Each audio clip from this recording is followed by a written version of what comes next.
Hello, everyone. Welcome back to another episode or spy number of Chasing Labels.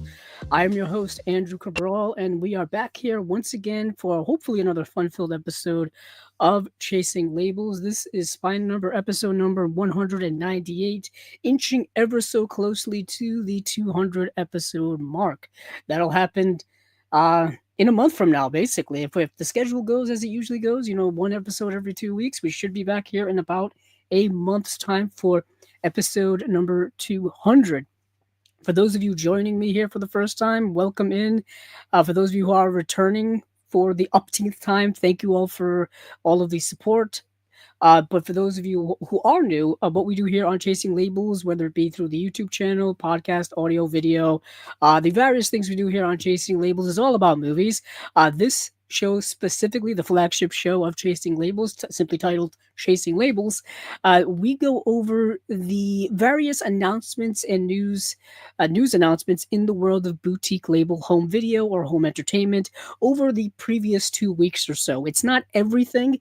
There are just way too many boutique labels to keep up with nowadays. I was just ruminating earlier that within the last 10 years, there have been so many boutique labels that have popped up out of the woodwork, and it's really hard to keep track of all of the news and keep up with what everyone is putting out. So we like to hit certain highlights, and it basically boils down to movies I'm interested in, labels I'm interested in collecting from, all of that kind of stuff.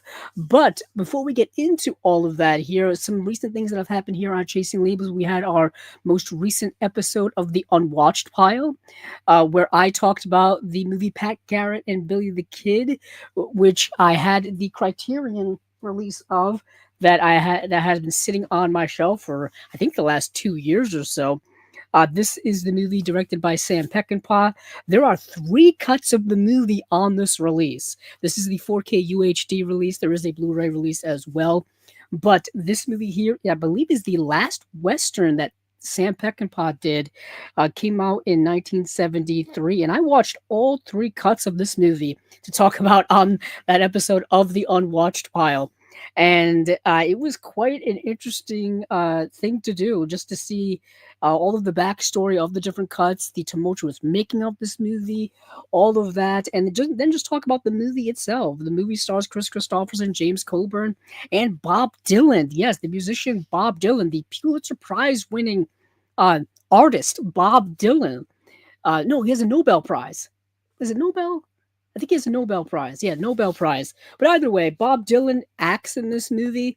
He does the music for this movie. The song Knocking on Heaven's Door was made for this movie. It's been covered by so many different people over the several decades. But I talked about this movie on the most recent episode of the Unwatched Pile. And then we also did, Steven and I, we did a bit of a haul video. So if you're interested and all of the things that I've gotten recently, whether it's through the Criterion sale that happened at Barnes & Noble in July, whether it's the current Arrow sale that's happening at Barnes & Noble, or whether it's the most recent Kino summer sale, and there are other various things that we picked up over the last month or two. That's all in the most recent episode of the Unwatched Pile, so go check that out. Speaking of the Unwatched Pile, we'll be having a new episode coming up this weekend.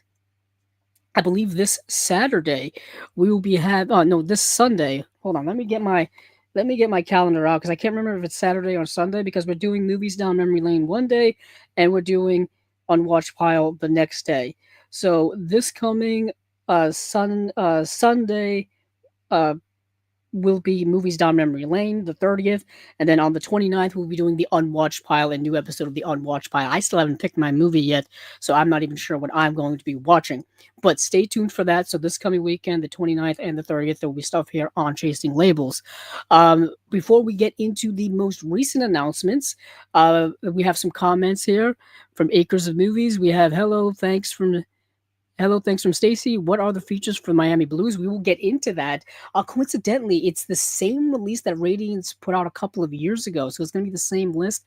I may pull that off my shelf just because I've got it. It was one of their earliest releases. I think it was one of their first 10 or so releases was Miami Blues. That movie's been released a couple of times. We'll go over that. If I could have lunch with three comedy movie characters in Cape Cod, who would you choose? I feel like a Steve Martin character, maybe Steve Martin from I don't know, Father of the Bride. I feel like we need a parent's guide on Cape Cod. Steve Martin from Father of the Bride, Tom Hanks from The Money Pit, because that guy just needs a break. He just needs a break. And then, you know who would be a party animal would be John Candy in Splash.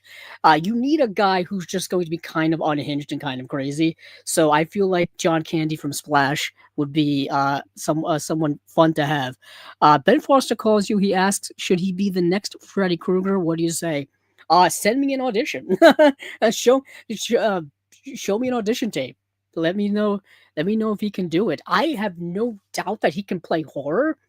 If you see the movie 30 Days of Night, he plays a very creepy character who kind of kicks off all of the action in that horror film 30 Days of Night. I always thought that was an underrated horror movie. It is an adaptation of a graphic novel or the comic book, and similar things. But I thought he's really good in that movie.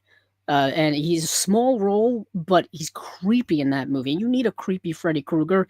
I don't know which way they're gonna go with Freddy Krueger. I don't know if they're gonna go like the super horror route, which they tried to do back in 2010 or so with Jackie Earl Haley, or if they're gonna go the more comedic route that Freddy Krueger had become. Don't really know. But let's get into the announcements.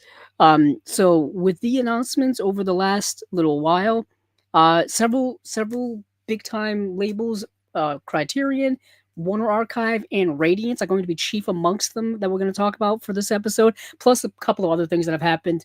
Indicator announced a couple of titles. Imprint has never stopped announcing titles for like the last several months.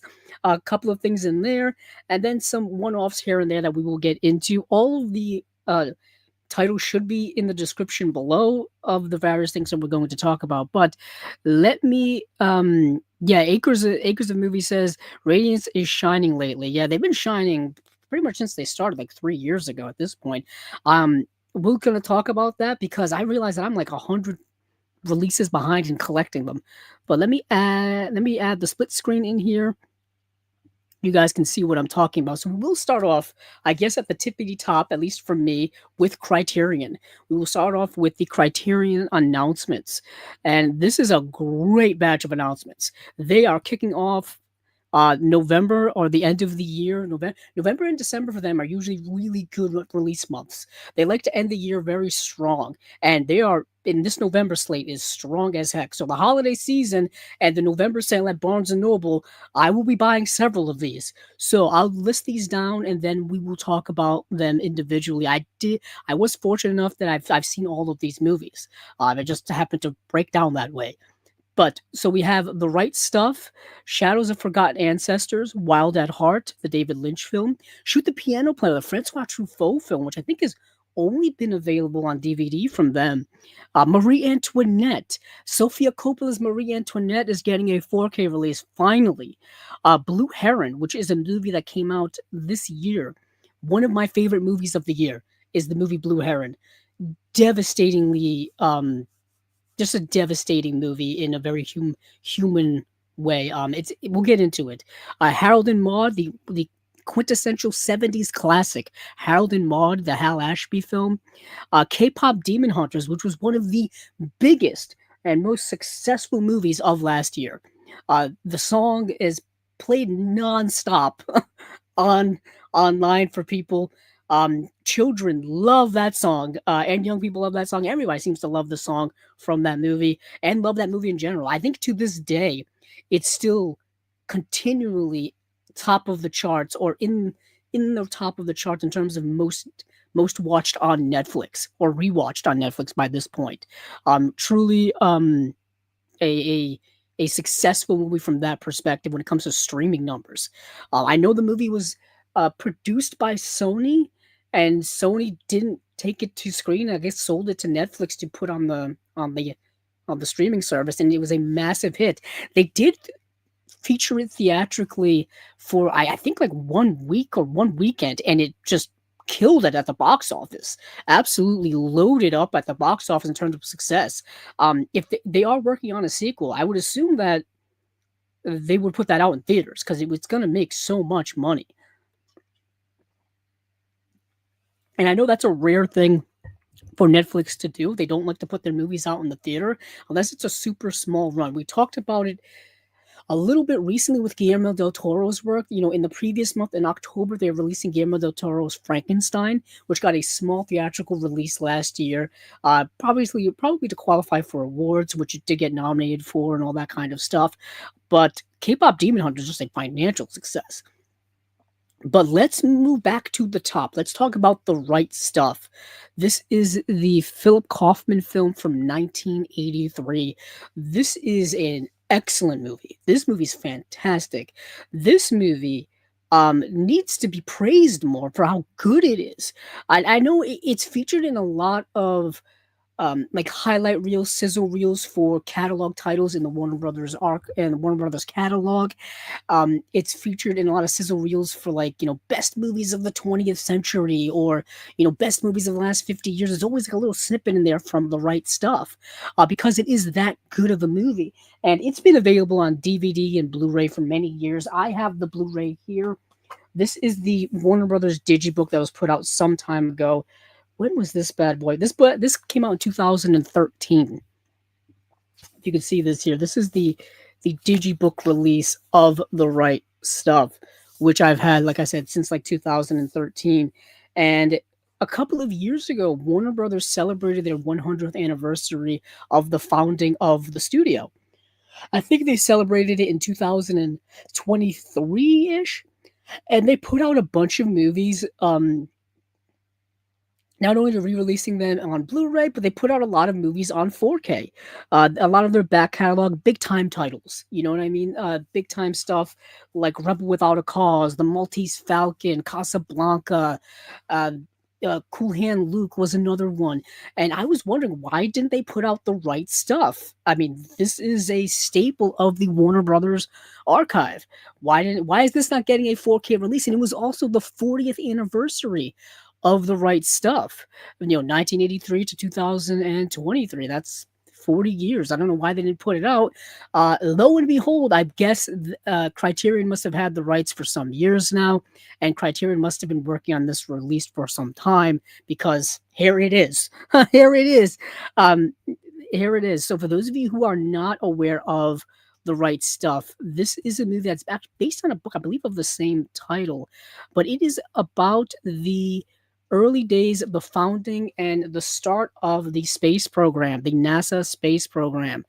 An awe-inspiring salute to human achievement and the wonder of the unknown. This monumental account of the space race celebrates the pioneering pilots who took mankind beyond the bounds of Earth, from the quest that test pilot Chuck Yeager undertakes to break the sound barrier to the epochal voyages of the 7 Mercury astronauts, including Alan Shepard and John Glenn.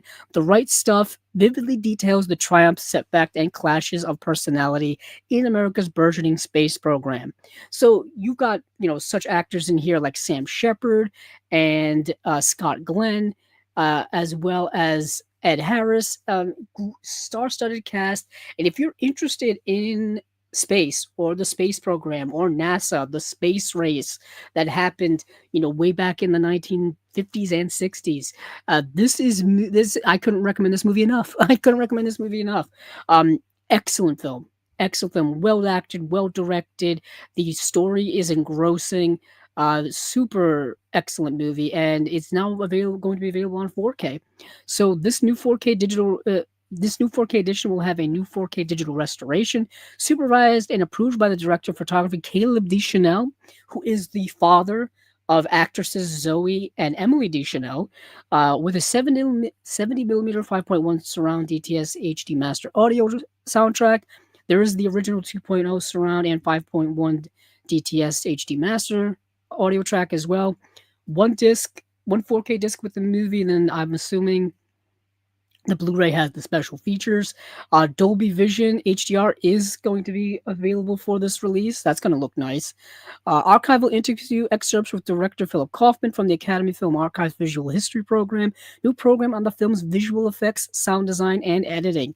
Archival programs realizing the right stuff. T minus 20 years and counting. The real men with the right stuff. Select scene commentaries featuring Kaufman and members of the cast and crew, deleted scenes, and trailer. Does this list anything? Okay. So this Blu-ray release has some special features that this Criterion doesn't have. For example, it has the journey and the mission, scene-specific commentary by director and writer Philip Kaufman, cast and crew members. No, that's on there. Nope, I lied. That is on there. It does have a biographical profile for John Glenn, American hero, which is not on here. Okay, so that seems to be the only one not on here. Yeah, because it's got T minus 20 years and counting, and the real men with the right stuff. Yep. So all that's missing is a profile on John Glenn. That seems to be the only thing that's on here. That's not on the Criterion as of right now. And of course, you get extra stuff in here, like with the digibook, with the extra pictures and articles and stuff like that. There's also a letter here from director Philip Kaufman as well, which I didn't realize this was in here. Just to show you how long it's been since I've seen this movie. This is a letter that's in this digibook. Yeah. So I'm pretty sure maybe many of you have this in your collection, but already. So if you would like to upgrade, it is going to be available in November. There's an essay in here by critic Michael Stragow, and yeah, that is the right stuff. Let's move back to the rest of these releases. So, Shadows of Forgotten Ancestors. I actually watched that yesterday. It's available entirely on Facebook. It's available entirely on YouTube to watch, which was surprising to me. I didn't think that entire movies would be available on YouTube these days. I know copyright. They cracked down on a lot of the copyright stuff now on YouTube. Not like it was, 15 or so years ago, where you could go onto YouTube and watch full-on movies, full-on movies that people would upload to their stuff, older catalog stuff, sometimes DVD rips, sometimes VHS rips, not the best quality, but they would be there. That's how I watched several movies, actually. But this movie is interesting. Shadows of Forgotten Ancestors is a Ukrainian film from like 1964, 1965, so well under when Ukraine was part of the Soviet Union. So this is kind of a Russian-Ukrainian film. It's a fascinating folktale, fairy tale type of movie. To be honest, this movie kind of reminds me a lot of a type of release that Deaf Crocodile would put out, because they seem to get a lot of Eastern European films in their catalog. A towering achievement of world cinema, Sergei Pryanov's modernist landmark fuses folkloric traditions, animistic mysticism, and hallucinatory visual invention, adapted from a 1911 novella by Ukrainian writer, Mikhailo Kosubinsky. Shadows of Forgotten Ancestors follows Ivanko, a young hot soul peasant who experiences both the depths of grief and glimmers of hope as he attempts to move beyond his first love, Marichka. Steeped in earthy atmosphere of the Carpathian Mountains and featuring kinetic, radiantly colorful cinematography by Yuri Ilenko and collage-like experimental soundtrack, Paranov's film is singularly myopoetic. I think it's supposed to be poetic. So poetic work of art. And it really is. This movie is truly a work of experimental artistic filmmaking. And it is fascinating the way this movie is shot. It is shot a lot in either like wide... the movie's in the aspect ratio of 1:37:1, so it's not really widescreen, but just large master shots of like the Carpathian Mountains and like beautiful countryside and stuff like that, or it's extreme close-ups of the characters. It's like either one of the two for most of the time, and the story is like constantly shifting. It initially starts as this almost voyeuristic documentary-esque type of story of these people living in the Carpathian Mountains, and starts off with a murder, and then transitions to like a Romeo and Juliet story of these two uh, antagonistic families, and then it shifts again to another story of just this one character and his life's journey, and it is just constantly just artistically stunning. Just what they were doing with this movie in the 1960s is mind-blowing. Some of the layerings of special effects, I guess, I mean, it's truly unspeakably imaginative, the way this movie was shot. What a visual masterwork of a film, and incredibly impressive. But there's a new 4K digital restoration by the Film Foundation's World Cinema Project with uncompressed monaural soundtrack. I think that's Martin Scorsese's company. I think the Film Foundation World Cinema Project, because those box sets, that those Martin Scorsese Film Foundation or World Cinema box sets, I think this is part of it. One 4K UHD disc of the film and one Blu-ray with the film and special features. New audio commentary featuring historian Joshua First. New introduction by the Film Foundation's World Cinema Project founder Martin Scorsese. It just answered my question for me. So, yep, this is Martin Scorsese's thing. New interview with Larry. Oh boy, I can't read this. With actor Larissa Kalashnikova. The Lilac Wind of Paryanov, a feature documentary by Ali Kamrev. Sadoshir, an experimental short film by Martyros Vartanov about director Sergei Paranov's son. And that is it. But this is a fascinating release from World Cinema. Truly I would say a lost film. I've never heard of it up until now. And then we have Wild at Heart.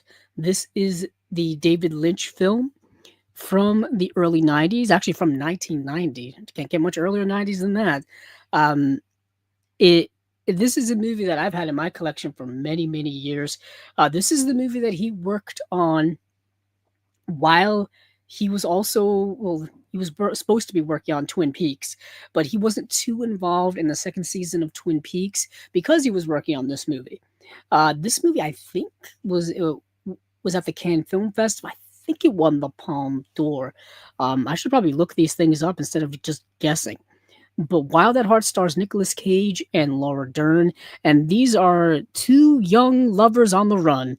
That is the general gist of the movie. Nicolas Cage has this really cool, slick snakeskin jacket in the movie. Willem Dafoe pops up in this movie as the slimiest character you've ever seen in Bobby Peru. Frightening beyond words. Oh my goodness, he's so frightening on screen. Let me see if this movie did win the Palme d'Or. I know it was at the Cannes Film Festival. Let's see. I'm on the IMDb page over on the other window. I hate the way IMDb lays out their pages now. It's so everything's just so confusing. Let's see. Yeah, it was the winner of the Palme d'Or. Wow. Okay, 1990 winner of the Palme d'Or. Like I said, I've had this movie in my collection for many, many years. I've had it on DVD. I've had it on Blu-ray from Shout Factory. This is the Shout Select release with the really nice, beautiful slipcover. I've had it in my collection for so many years.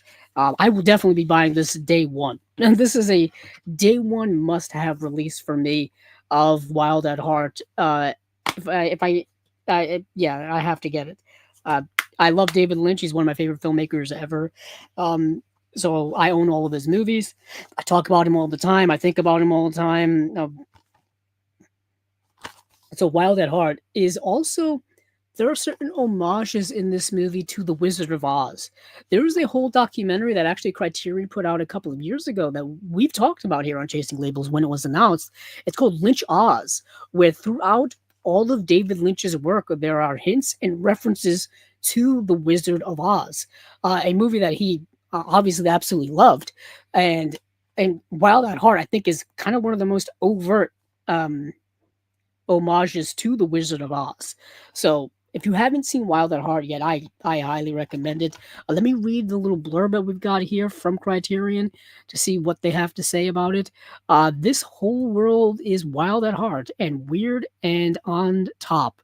With the toured adaptation of the novel by Gifford, David Lynch pushed his vision of nightmarish Americana into new realms of delirious excess and feverish romanticism, oh, oh boy, burning with libidinal abandon.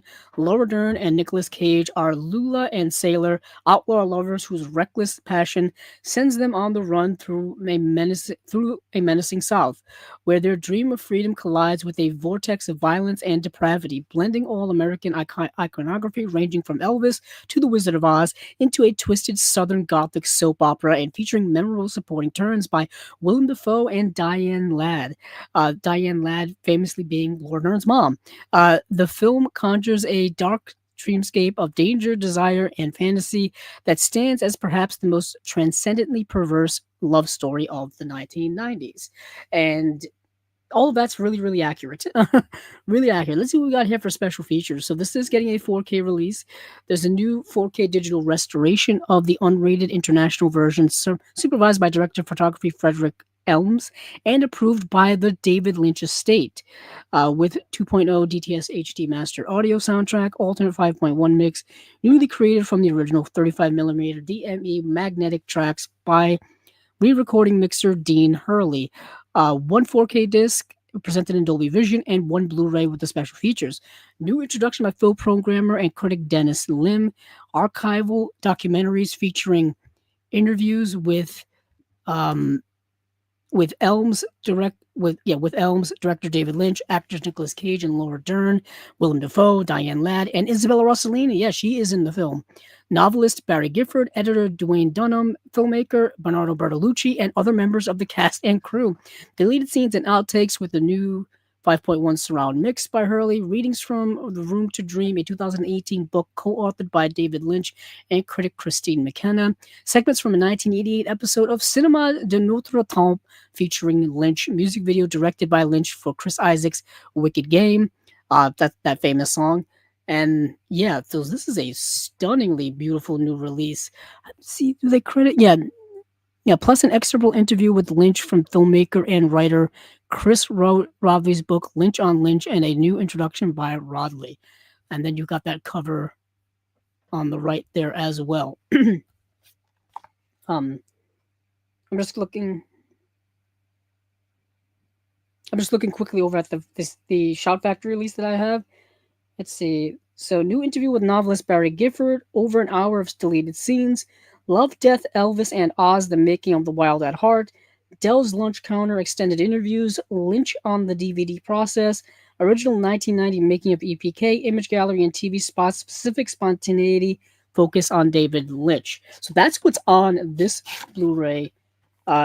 So they sound different, don't they? Like the special features sound a little bit different. So if you got this Blu-ray release from Shout Factory from a couple of years ago, actually from many years ago, you may want to hold on to it if you want all of the special features. And if you're a big David Lynch fan like myself, chances are you're going to, because that's what I'm going to do. But moving on from Wild at Heart, we'll move on to Shoot the Piano Player. Now that's a movie I haven't seen in a very long time. There is so before we had streaming services like we have now, before we have every studio's got a streaming service, every genre basically has a streaming service now. You can go to Shudder to watch horror movies. There's like film noir streaming services. There's few streaming services that are just like Russian movies. There's streaming services that are just French movies. You know what I'm saying? We've got streaming services kind of for everything, right? Arrow Video has a streaming service. Back in the early days of streaming, I'm talking, let's say 15 years ago. Let's go back to like early 2010s. There was really only Netflix and Hulu. Netflix and Hulu were kind of the pioneers of the modern day streaming world. And they kind of opened the doors for everybody else. So it was Netflix and Hulu, and Hulu at the time wasn't part of Disney. Wasn't They were owned like 50% by Fox and like 50% by, I think, a Universal. Coincidentally, I think it was Comcast who owned Universal at the time. I think they still kind of do. But anywho, uh, that was kind of where it was at the time, just two streaming services. Netflix had movies, and Netflix had movies from everybody. They had movies from Sony, they had movies from Warner Brothers, they had movies from Disney, they had TV shows from all the major companies as well. They had everything, right? That's why everybody's cut the cord from cable and was like, hey, everything's on Netflix, we can just go on there. And then everything shifted dramatically over the next decade. But Hulu had the Criterion collection. That's what I'm getting to. Hulu had access to the Criterion collection. So that's why I signed up for Hulu back at that time. And one of the first movies I watched was Shoot the Piano Player, the Francois Truffaut movie. And like I said, this has only been available on DVD. So it was in standard definition DVD quality. And that's kind of the only way I've ever seen Shoot the Piano Player. So for this to finally get an HD upgrade, and upgrade to 4K no less, is it's kind of awesome. Finally, it's taken too damn long, but back in the day, Hulu had the Criterion collection, uh, and that's where I saw Shoot the Piano Player. So this is the Francois Truffaut film from 1960. Yeah, 1960, and it's a good one. It's a good one. Francois Truffaut plays the crime genre like jazz with this freewheeling adaptation of a novel by pulp master David Goodis, a film that infuses noir fatalism with nervy nouvelle vague freshness. The tragicomic story follows the adventure of timid dance hall pianist Charlie, who gets caught up in a whirlwind love affair and is inadvertently drawn into a violent underworld by his gangster brothers. With the film's dazzling mix of Raoul Coutar's handheld camera work, a wistful score by Georges Delerue, and playfully jagged editing, Truffaut creates a rueful character study shot through his signature obsessions, cinema, and elusive nature of creativity, and the sting of romantic regret. They're utilizing the same exact cover art for the DVD for the for this 4K release, so nothing really new there. And I don't think there's anything new in terms of special features, but we shall see. New 4K digital restoration with uncompressed monaural soundtrack, one 4K disc, one Blu-ray disc, no HDR at all. It kind of makes sense. It's a movie from 1960. I don't know who will be doing that color timing change now. It's black and white as well. Anywho, audio commentary featuring films scholars Peter Brunette and Annette Insdorf. Introduction by filmmaker Noah Baumbach. Interviews with cinematographer Raoul Coutard, actors Charles Aznavour and Marie Dubois, and Francois Truffaut collaborator Suzanne Schiffman. Archival interview with Truffaut on the film and the source novel. Music of Georges Delerue, an illustrated audio essay. Episode of the Criterion Channel series, Observations on the Film's Art featuring scholar Jeff Smith. So that must be new. Obviously, when the DVD came out, the Criterion Channel didn't exist. So that's something obviously new. Dubois Screen Test, trailer, and then an essay by film critic Kent Jones, an interview with Truffaut, and reflections by the director on Aznavour and Dubois. It's available to watch now on the Criterion Channel if you do have that service. So that is another Francois Truffaut film getting the HD upgrade. There's a lot of Francois Truffaut available in HD, whether it is through Criterion, which I coincidentally have this right here. The Adventures of Antoine Douaniel. This is the 4K set, which came out some time ago. When did this bad boy come out? 2025. So this came out last year.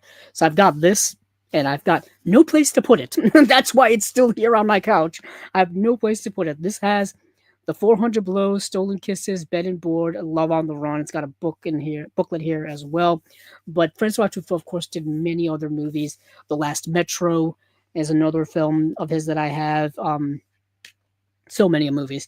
But a lot of his movies have gotten Blu-ray releases through Kino. Couple from Radiance have also come out. So plenty of Francois Truffaut to go around. Now we move on to another one of my favorites, Sofia Coppola. I have been wanting this movie in my collection forever. Now, it has been available on Blu-ray. It's been available uh, on Blu-ray in a couple of forms. Specifically, it's been available actually by itself. You can get it. It was there's a release from Sony of this movie Marie Antoinette. It's never gone below $25 on Amazon ever. And I've been waiting and waiting to see if it would ever go down in price. And I've been waiting and waiting to see, at least at this point, are we going to get a 4K release? Because if I do recall, we don't have any 4K releases other than the Virgin Suicides. The Virgin Suicides has a 4K release from Criterion. But other than that, I don't think any of her other movies have 4K releases. They a couple of years ago, at this point, it's been a few years, Kino said that they were going to be putting out a 4K release of Lost in Translation, which is probably Sofia Coppola's most well-known film, the movie starring Bill Murray as well as Scarlett Johansson. It's a phenomenal movie. And the Blu-ray actually doesn't look that good, so hopefully that 4K does eventually happen. But they talked about that like 2-3 years ago at this point, and nothing since. No news about it since. I don't know what the holdup is. Maybe they're just working on the restoration. That could be an issue. Not quite sure. Let me do something with this Francois Truffaut set. Just put it back there for now. But yeah, I've been trying to get all of Sofia Coppola's films in my collection. I have a Sofia Coppola section in my collection, and it's been missing Marie Antoinette, and I'm also missing The Bling Ring, and I'm missing her most recent movie, the Elvis movie that she did. Um, yeah, I'm missing that as well. So I got to get my Sofia Coppola up the section up to date. But this is Marie Antoinette. She is reteaming with frequent collaborator Kirsten Dunst, who is playing the titular character, the famous French queen Marie Antoinette. If you are a fan of history, you do know what happened to Marie Antoinette. She was married to, I think it was King. Was it King Louis the 16th? I think it was at that time. Yeah, because King Louis the 14th is the most famous one. He was known as the Sun King. He ruled for like forever. And then King Louis the 16th was the king during the Napoleonic time when there was the French Revolution in the 1780s, and of course the monarchy all got done away with, and a lot of their cronies got done away with, and Napoleon takes over as emperor, and then go on. Watch the Ridley Scott movie, I guess. But he, anywho, Kirsten Dunst is playing Marie Antoinette in this film here. Let me just read what it says. So, Sofia Coppola brings a candy-colored palette, a dreamy synth pop soundtrack, and Converse high tops to the 18th century Versailles for this exuberantly subversive, extravagantly stylized anti-biopic of one of the history's most infamous and perhaps misunderstood figures. Excuse me. Kirsten Dunst portrays Marie Antoinette as a rebellious teenage princess who marries the awkward young Dauphin of France, portrayed by Jason Schwartzman, soon to be crowned King Louis XVI. Feeling isolated in a royal court rife with scandal and intrigue, Marie Antoinette defies both royalty and commoner by living like a rock star, which can work for only so long. Yeah, this is a very like biopic. It's not really a biopic. It's not a historical accurate movie in any way. It's rife with inaccuracies and stuff like that. It's mostly appreciated, I think, for the stylization. The set design in this movie is luxuriously beautiful. The various outfits that Marie Antoinette wears is gorgeous. I mean, and the whole point of the movie is to show the excess of the royalty of the time, the excess of Marie Antoinette, the excess of the bourgeois, you know what I mean? And what the people essentially rebelled against. The Paris of Versailles is historically world renowned as this big, glorious, luxurious, castle mansion in France. It's to the max, to the extreme of luxury.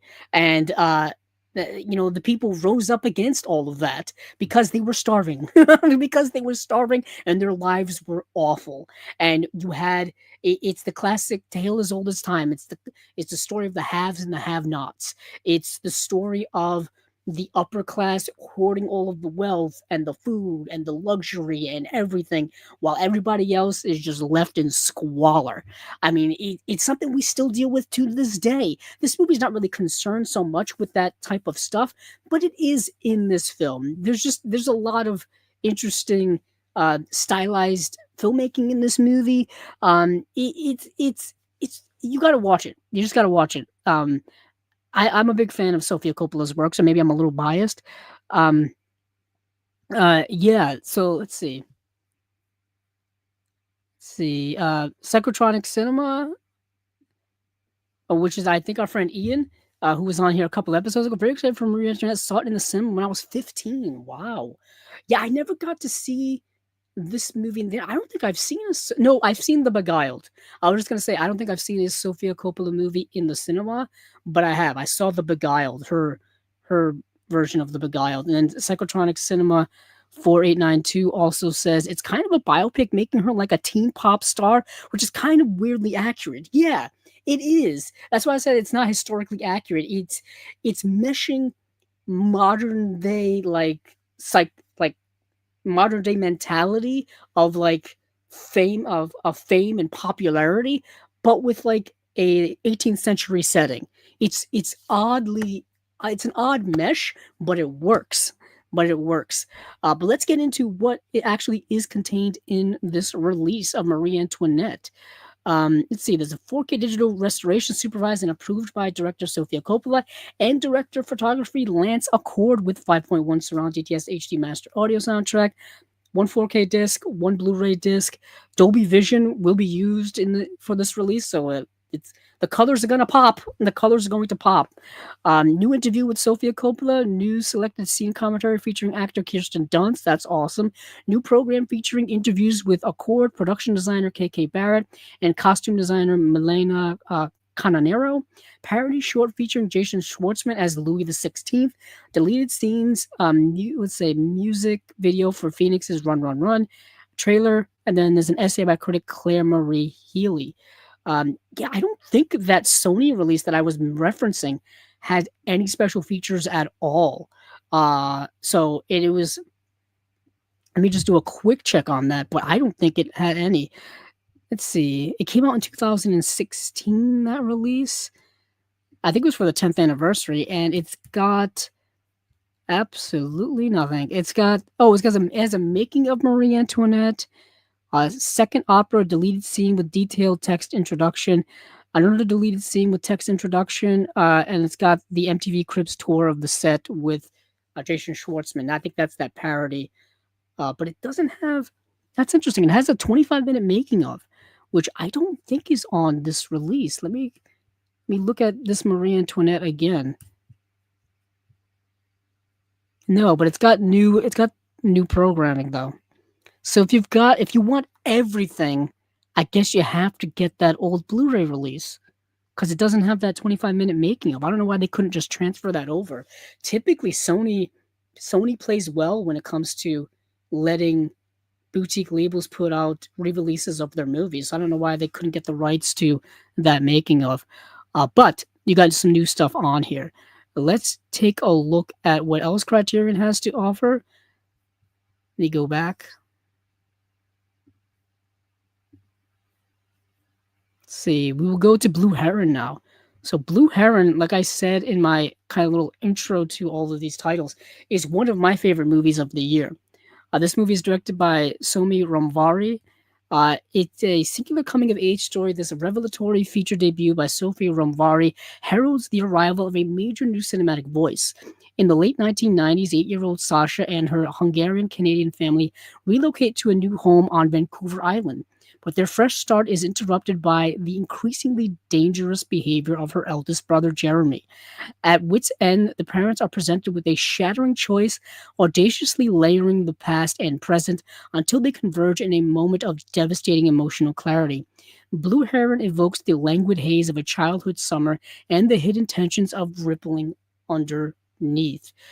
This movie is tough to describe without spoiling.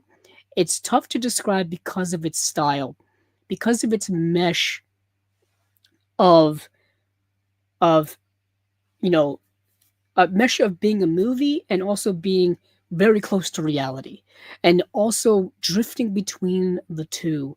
And the movie feels almost like a documentary, but it's not. And then it shifts into a more of like a narrative film, but it also still feels like we're in the realm of observing a documentary.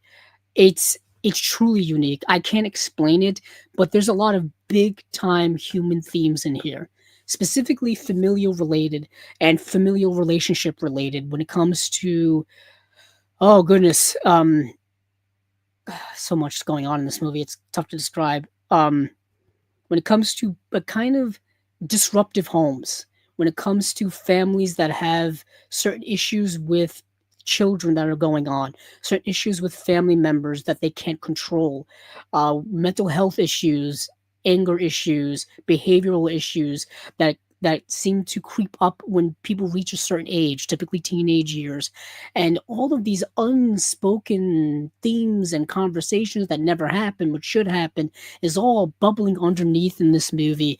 And the movie also has a lot of, looking back at the past filled with regret and pain and all kinds of things. And it's truly a work of art. This movie blew me away. It's devastating. This movie is devastating. And if you can relate to this movie on a personal level, it'll knock you out. It's called Blue Heron, truly one of my favorites of the year. This is a Criterion Premieres release, so I think all it's getting in terms of special features is Meet the Filmmakers, Sophie Romvari, a Criterion Channel original interview, Still Processing, a short film by Romvari, that's nice, and then that's it. And it's only available on Blu-ray, but this is something I will be definitely buying.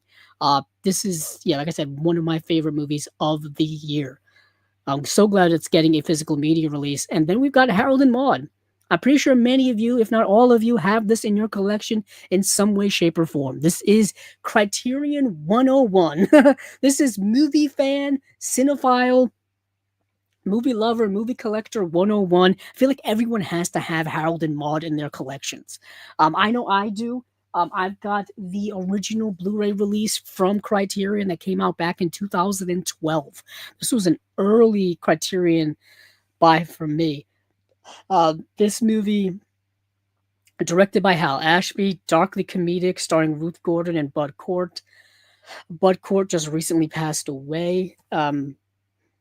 Yeah, this is a foundational film, I think, for a lot of people. It is a quintessential 1970s film in every shape, in every way.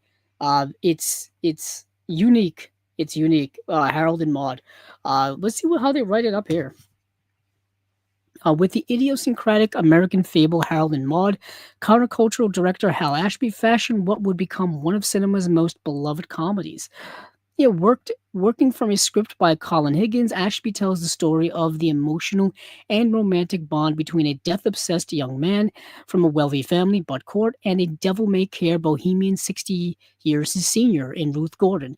Equal parts gallows humor and beguiling sincerity, Harold and Maude dissolves the line between darkness and light, along with those that separate people by class, gender, and age, and features indelible performances and a remarkable soundtrack by Cat Stevens. Very, very true. Um, it's and it's truly a unique movie. It's been released a couple of times. Like I said, it's been released here on Blu-ray. I think it was released also separately recently by Paramount themselves. Let me check Harold and Maude on Blu-ray.com quickly.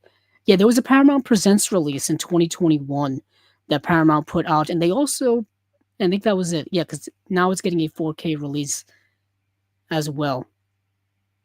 Yeah, this is a 4K release. Interesting. I'm just curious how this is going to look on 4K. Um, yeah, it's let me see what else what it says here in terms of special features. I think it's going to be all the same special features that were on this release. I don't think there's going to be anything new, unfortunately.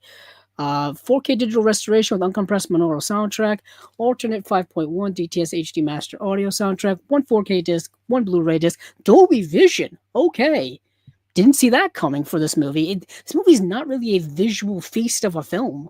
To put it in Dolby Vision, a lot of movies from the 1970s aren't visual feasts, and I'm saying it in the sense like the movies from the 70s are notoriously grainy.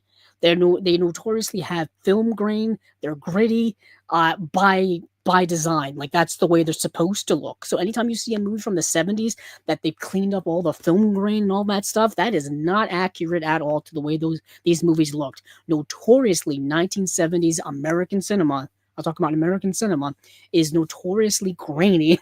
A lot of film grain, noise, stuff like that. You'll find hairs in the gate, all these kinds of things. But anywho, Dolby Vision for Harold and Maude. All right. Audio commentary by Hal Ashby, biographer Nick Dawson, and producer Charles B. Mulville. Mulville. Illustrated audio excerpts from seminars by Ashby and writer-producer Colin Higgins.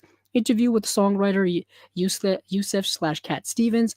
And then there is an essay by film critic Matt Zoller Seitz, and a whole bunch of other stuff in there as well. It's the old booklet that's in here. I don't think, it's nothing new. But I'm pretty sure that's, other than, of course, the new 4K restoration and all that, it's all the same special features that's on this release. So I don't know if you have to necessarily run out and buy this if you already own the Blu-ray, but if you, of course, want to, go right ahead. I'm not going to stop you. If you don't own the movie at all, then yeah, definitely go get the 4K of Harold and Maude when it comes out in November. It'll be 50% off at the sale at Barnes & Noble, so that's really cool. And then we've got a movie that's probably going to piss off all the gatekeepers, but probably going to piss off all the Criterion Collection purists, all the gatekeepers that get all mad every time there's a modern movie or relatively modern movie that gets a Criterion release. They get all upset, and I'm like, why? If you don't want to get it, then don't get it. I mean, if you don't like the movie, if you don't like that Criterion's putting this out, then don't get it. Simple as that. I don't believe in gatekeeping certain labels. You know what I mean? Like I don't believe that certain labels should only be putting out certain types of movies. I think they can put out whatever types of movies they want, and it's up to us as collectors, as cinephiles, as movie lovers, to decide which ones we want to get, which ones we want to add to our collections or not. I think it's all up to us. I know people were upset when things like Princess Bride or Bull Durham got releases from Criterion, and I'm like, I don't know why we're upset. There are a lot of people who view Criterion with this lofty pedestal, which I understand. I mean, I'm a criminal. I'm criminally liable of doing that myself. I mean, I've got stacks of Criterions around me, literally. We do Criterion reviews here every single month here on Chasing Labels. So, I get it. Trust me, I've been collecting Criterions for like 16 years. I understand, but they're also the same company that put out movies like Armageddon, The Rock. They've also put out movies like Flesh for Frankenstein and Blood for Dracula and other and also like atomic age sci-fi stuff. You know what I mean? There's no rubric. You know what I mean? There's no rubric to what Criterion can and cannot put out. There's no time frame. They can put out anything from the silent era to this year. There's nothing stopping this, and there shouldn't really be. But K-pop Demon Hunters, like I said, was a massive hit last year from Netflix. I'm just glad to see that Netflix movies are getting any type of physical media release. It's tough for them to get physical media releases. We're still waiting for The Ballad of Buster Scruggs, the Coen Brothers film, to get a Blu-ray release or some type of release. I don't know if that's ever going to happen. We are fortunate enough that we're able to get Martin Scorsese's movies that have been put out on streaming services on in physical form, like Killers of the Flower Moon, like The Irishman. We're really, really fortunate. That reminds me, I got to put these movies on the shelf eventually.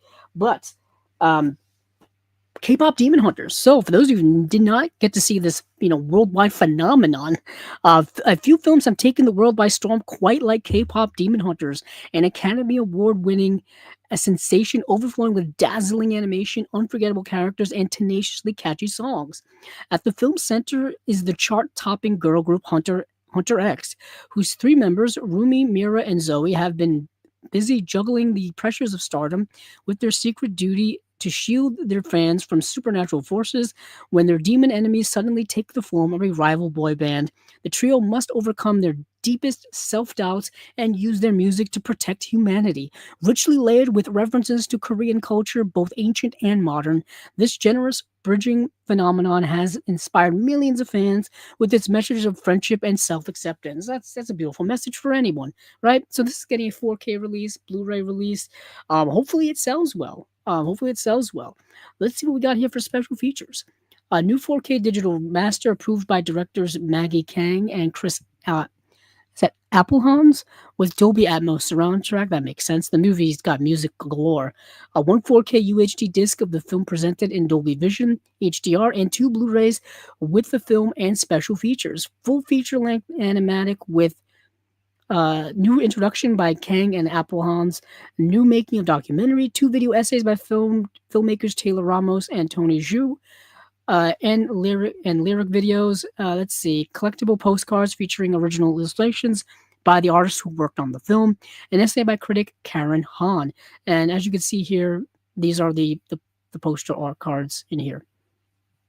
The disc art looks fantastic, very poppy, and there is the cover art as well. Also, just popping colors all over the place. So that is K-pop Demon Hunters.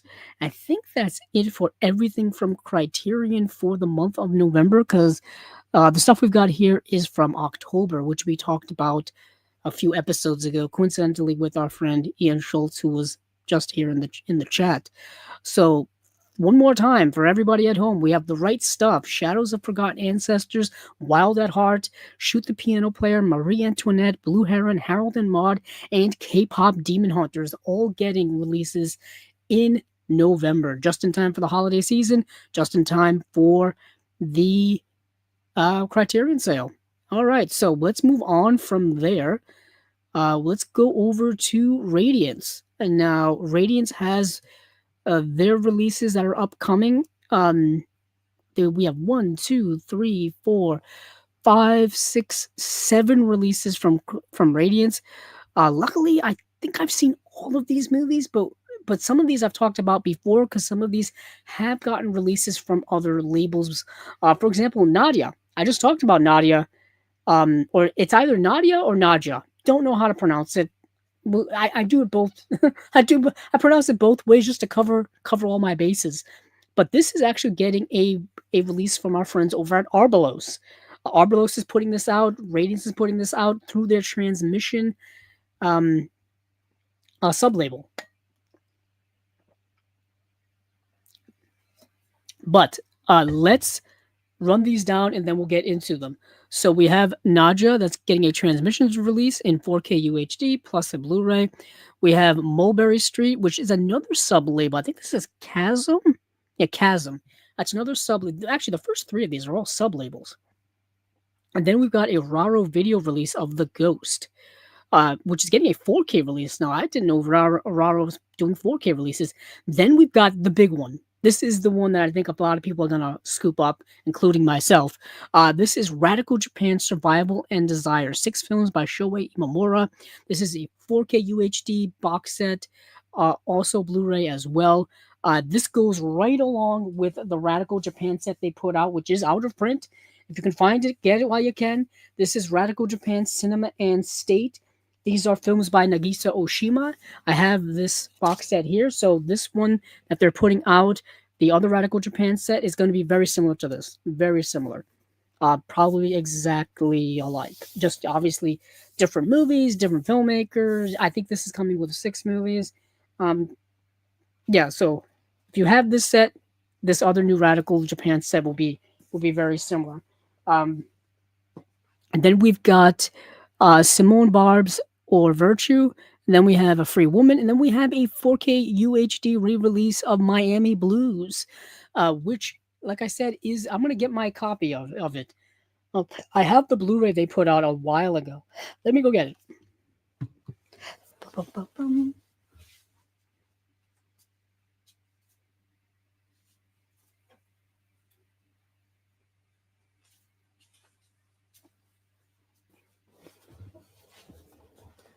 Here it is here.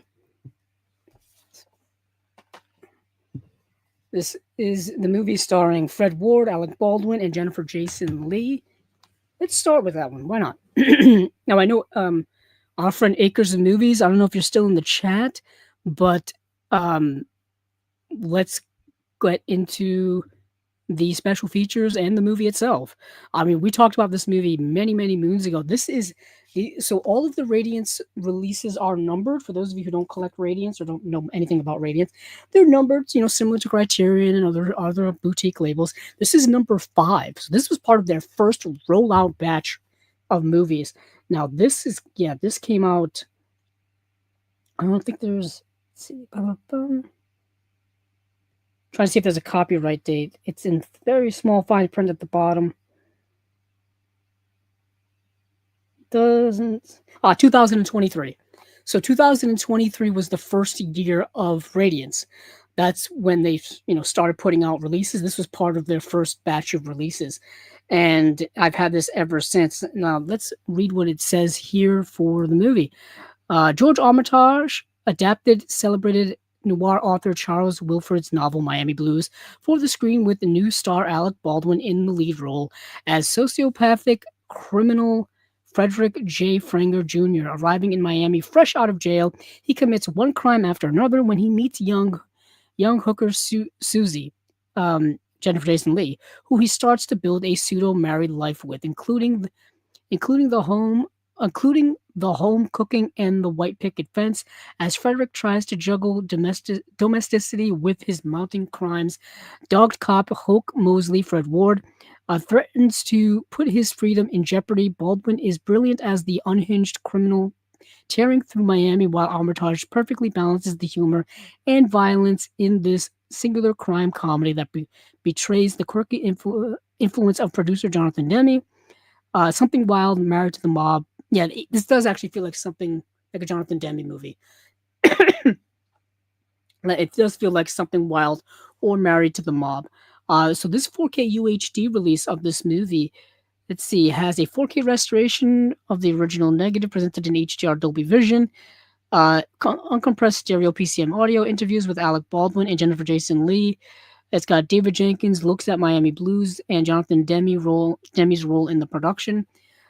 Pulp crime expert Maxim Jakubowski looks at the character of Hoke Mosley in both Miami Blues and Wilford's novels, in which he is a recurrent character.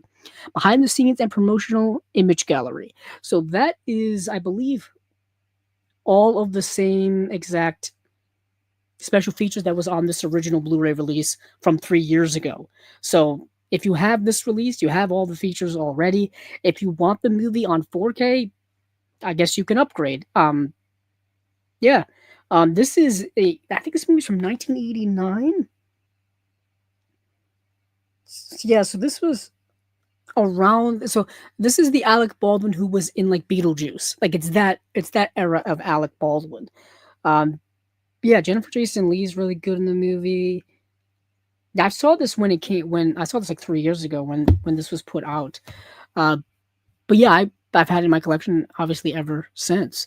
It's a nice package of special features. Radiance always does excellent work. I have to see if I have any of their 4Ks recently. Now I gotta do a whole Radiance assessment. So every once in a while, this is just to give you an inside look at how my mind goes. So I have to keep track of all the Radiance releases. So I got to keep track of like what's been released, what don't I have, what do I still need to get, what is upcoming, of course. So I've got to do a whole assessment of all of those things on a regular basis, or else I forget. I honestly forget what I have and what I don't have.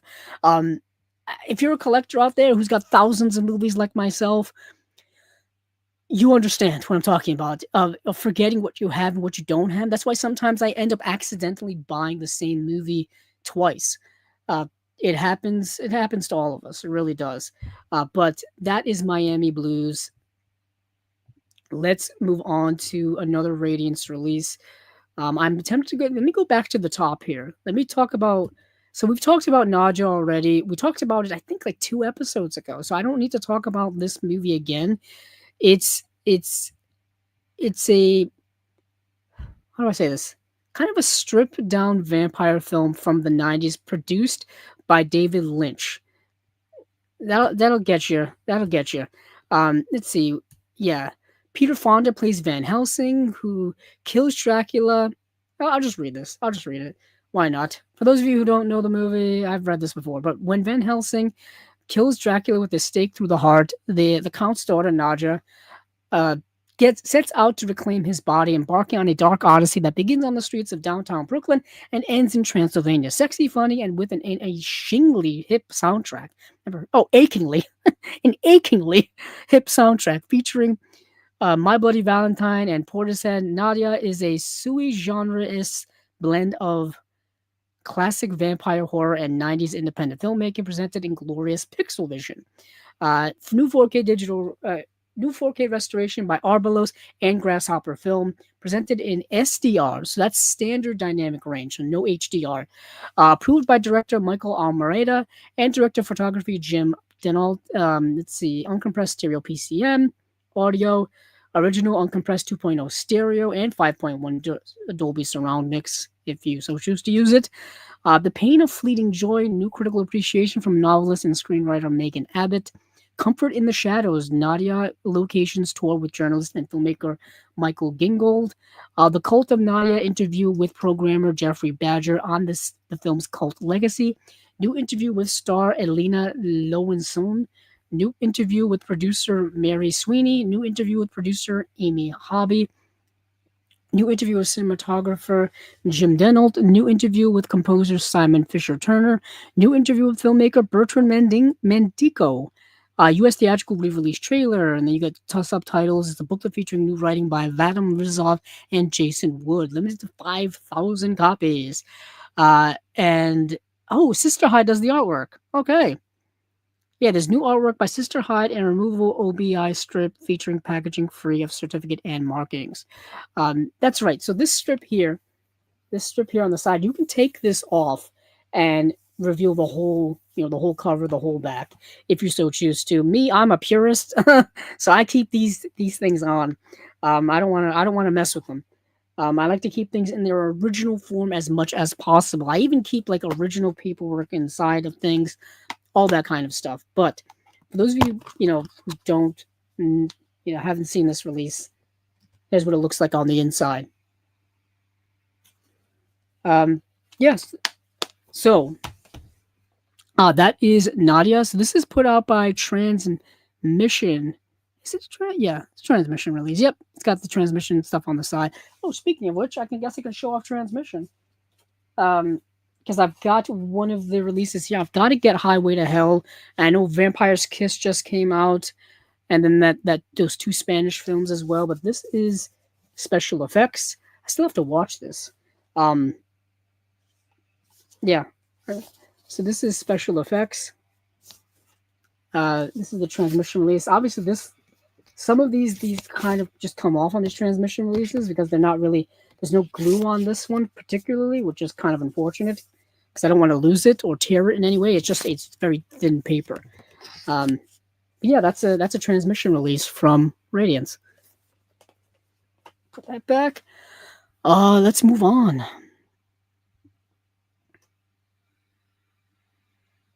Oh, so JB44, who's here in the chat, said I ordered. I was. Where do I have it? Where are you? Yep. I got it. Coincidentally, I have it here.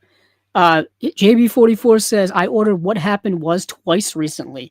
I coincidentally have What Happened Was. This is the film by Tom Noonan, starring Tom Noonan. Um, it's out of print, so you got two copies of it. You could theoretically sell one of them for a decent amount if you wanted to, or you could just keep both and give one away as a gift to somebody if you have a friend who is a cinephile collector like yourself. But yeah, this I believe this release is out of print. I've got another out of print one coming as well. That is the one thing with Radiance. When their stuff sells out or goes out of print, it can get pricey to get them because they are limited.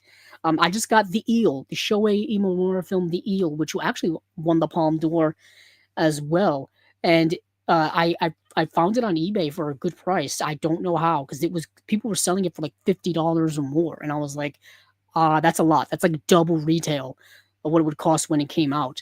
So I was luckily able to find it for $25, which is what I would have paid when it came out. So I that's coming in the mail, and then there's some other ones I've got to get my hands on. But like I said, when these go out of print, they get very expensive. That is one of the biggest catch 22s of the boutique label world is some of these labels do have limited runs, couple of thousand, sometimes a couple of hundred copies, depending on how big the label is. So when they go out of print, they're tough to find, one, and when you do find them, they can be very expensive. So there is a limited quality to collecting blue. There is a there's a limited scope of collecting boutique label releases, and there's also a negative aspect of it to where it can get expensive. The longer you wait, and I'm notorious for waiting too damn long, too damn long. That's why I keep my eyeballs looking every single day at to see if things are still in stock, things are still in print. I'm doing it here for Chasing Labels, but I'm doing it for myself as well, just so I don't miss out on certain titles like I always end up doing.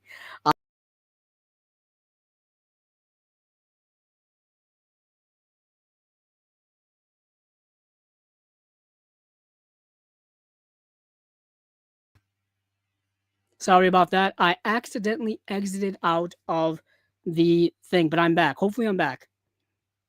Hopefully, I'm back.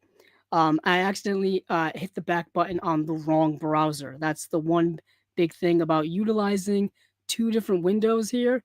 Um, it's a whole thing. Let's see if anybody in the chat can see if I'm back. Please let me know. Let me bring this back up.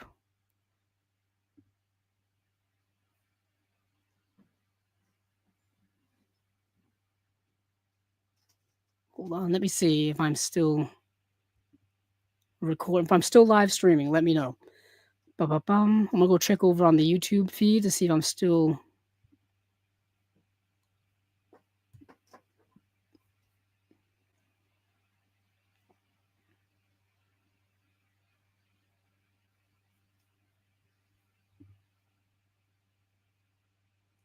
Just give me a minute to check this out.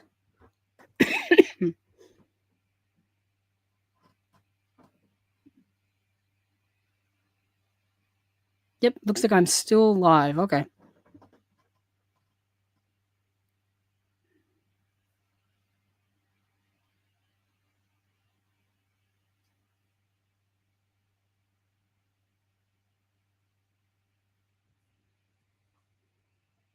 Yep, I'm still live. Okay. Good to know. Good to know. Let me see.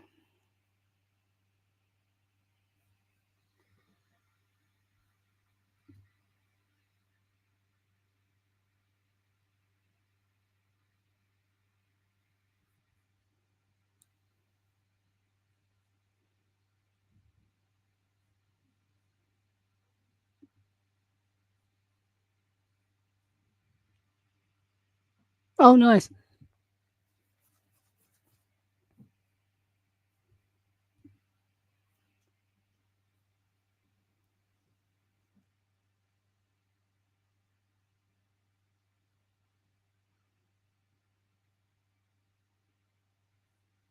It looks like I'm still streaming, so we're good.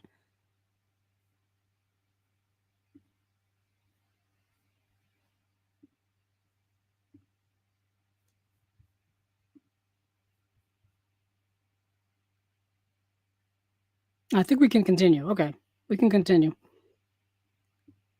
Okay, so let's go back to the homepage on Radiance. So we talked about Nadia, we talked about Miami Blues. This movie called Mulberry Street, which came out I think in 2006, and it's part of like that 2000s zombie craze, if you will. In the aftermath of 28 Days Later, there was this craze of having these zombie movies with these really like rabid zombies. These zombies who were um like unbelievably fast and uh just just out of control, and it was more of a virus type of zombieism than it was traditional, than the George A. Romero traditional zombieism. Um,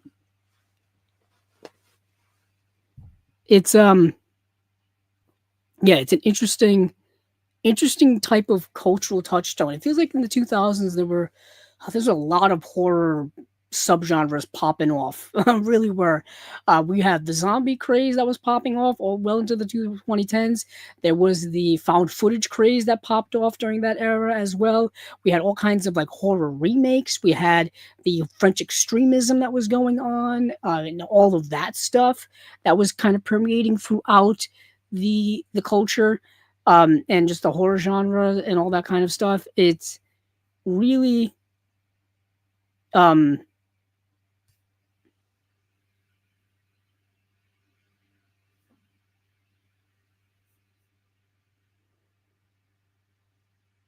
yeah, it really was.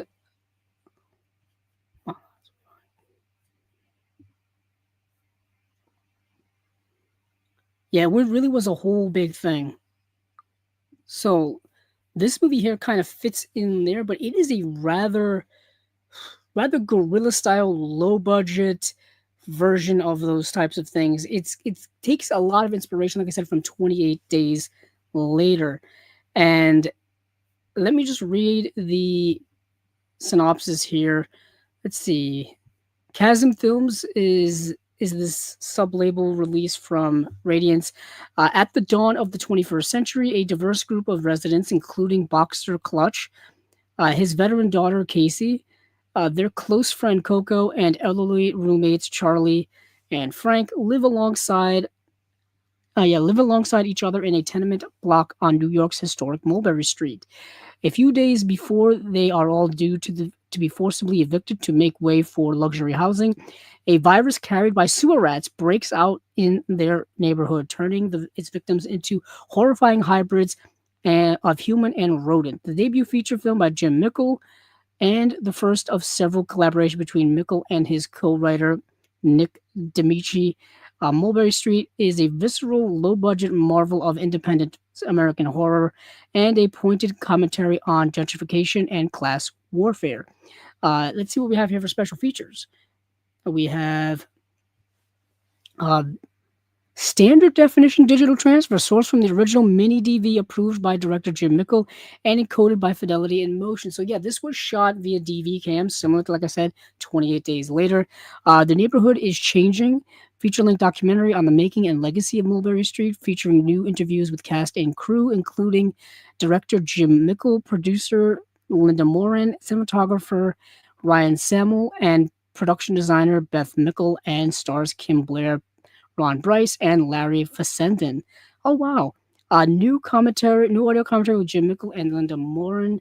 A new video essay on Mulberry Street and its monsters by his horror expert Stacy Abbott, author of Undead Apocalypse, Vampires and Zombies in the 21st Century. The Underdogs, a short horror film by Jim Mickle, shot on 35mm and featuring Nick D'Amici. Tools from 1995, Last Legs from 1999, and the Jam from 2000. Early short films by Jim Mickle, behind the scenes footage, makeup test footage, visual effects test footage, deleted scenes, storyboards, early director sketches, a host of stuff, and there's a booklet featuring all kinds of writings as well. It's got a slipcase, yeah, old card slipcase. Um, yeah, so that is Mulberry Street, a indie horror film shot on DV cam from the mid 2000s. Um, yeah, that's Mulberry Street. Let's move on from Mulberry Street to the next film. The Ghost. Let me just read what The Ghost is about, because I know I talked about it before. I forgot who put this out. Let me take a look. The Ghost.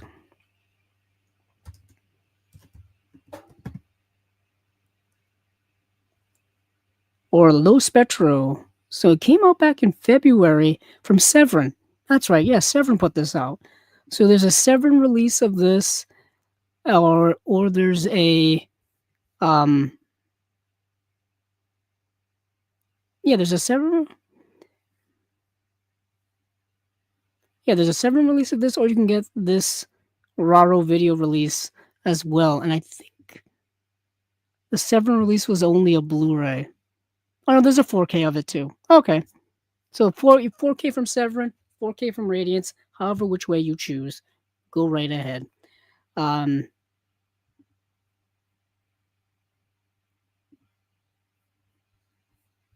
see. Following the horrible Dr. Hitchcock, Italian horror master Riccardo Freda and Scream Queen Barbara Steele reunite with the Ghost. In 1910 Scotland, Margaret Steele and her lover, Dr. Charles Livingstone, plot to murder her wealthy, wheelchair-bound husband, Dr. John Hitchcock, hoping to claim his fortune. But after John's death, their carefully laid plans begin to unravel when his inheritance vanishes and terrifying supernatural events plague the isolated estate. Hence the title of the movie, The Ghost. So you kind of get a sense of what the movie is about. 4K restoration of the long-lost original camera negative by Severin Films.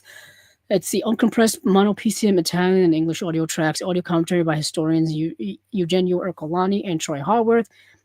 Newly filmed interview, a portrait of director Riccardo Freda featuring screenwriter Ernesto Gestaldi, longtime collaborators Marcello Avallone and Giovanni Fago, FX artist Sergio Stivoletti, and actress Martine Brochard. Visual essay by Tim Lucas. Featurette on the controversy tied to the soundtrack and composers Damasi Menino, featuring film historian, Farpallo De Sanctis and son of Francesco Damasi Filippo. There's a trailer and reversible sleeve art, all of that good stuff. Book containing new writing by horror expert Kim Newman. He pops up on so many releases. So that is The Ghost. Now we come to the big old release. This is Radical Japan. Six Survival and Desire, 6 films by Shohei Imamura, 4K UHD box set, as well as Blu-ray discs too. So this is a massive, expensive set. Let me just read off here what they've got. I've got to see about half the movies in the set. So I just to get a sense of what Shohei Imamura's work was in the set. A lot of these movies are some of his most well-known stuff from the early 60s, specifically Pigs and Battleships. I know is a big movie of his that a lot of people have seen and talk about, and one of his best, so I want to make sure to see that. These are actually, I think 5 out of 6 of these are available to stream on the Criterion channel right now. That's where I watched 5 out of 6 of them. Well, that's where I watched most of them, I should say. One of these, which is a shorter film that's under an hour long, is not available to stream on there, and it's not really available to stream anywhere. But this is a hell of a set. This is a hell of a set. Now I don't know if Criterion is going to be putting any of these out themselves. I know Pigs and Battleships. Actually, I can look on the Criterion website that I was just on to see whether Pigs and Battleships got a release. I can see what Shohei Imamura films they have. Yeah, there's that's Pigs, Pimps, and Postures. Pigs and Battleships. There we go. I could see which movies they have from Shohei Imamura and if any of them cross over. So they have them all. Okay, they have some of them.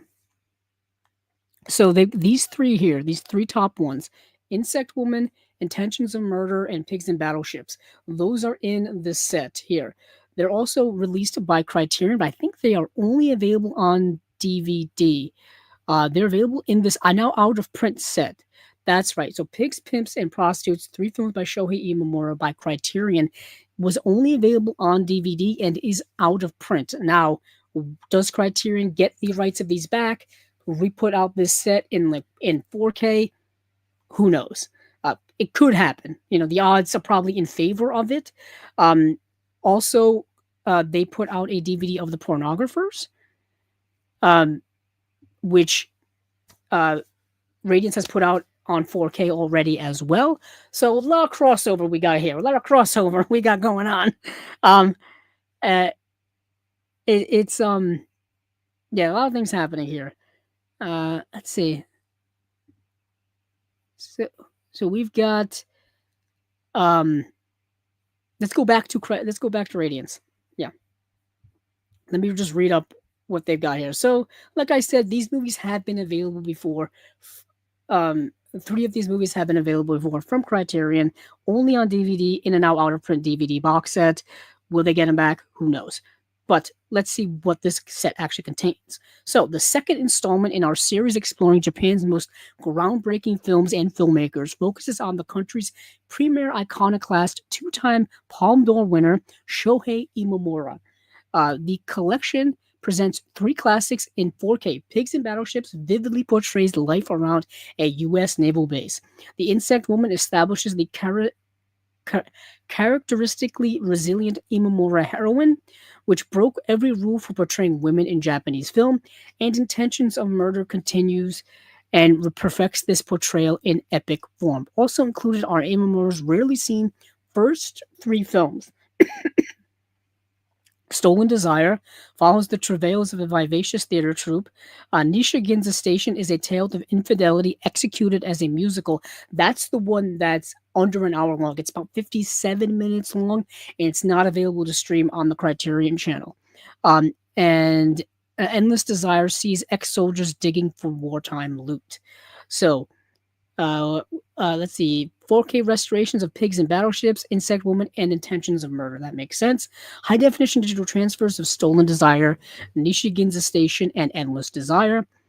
4K UHD and Blu-ray presentations of features Pigs and Battleships, The Insect Woman, and Intentions of Murder.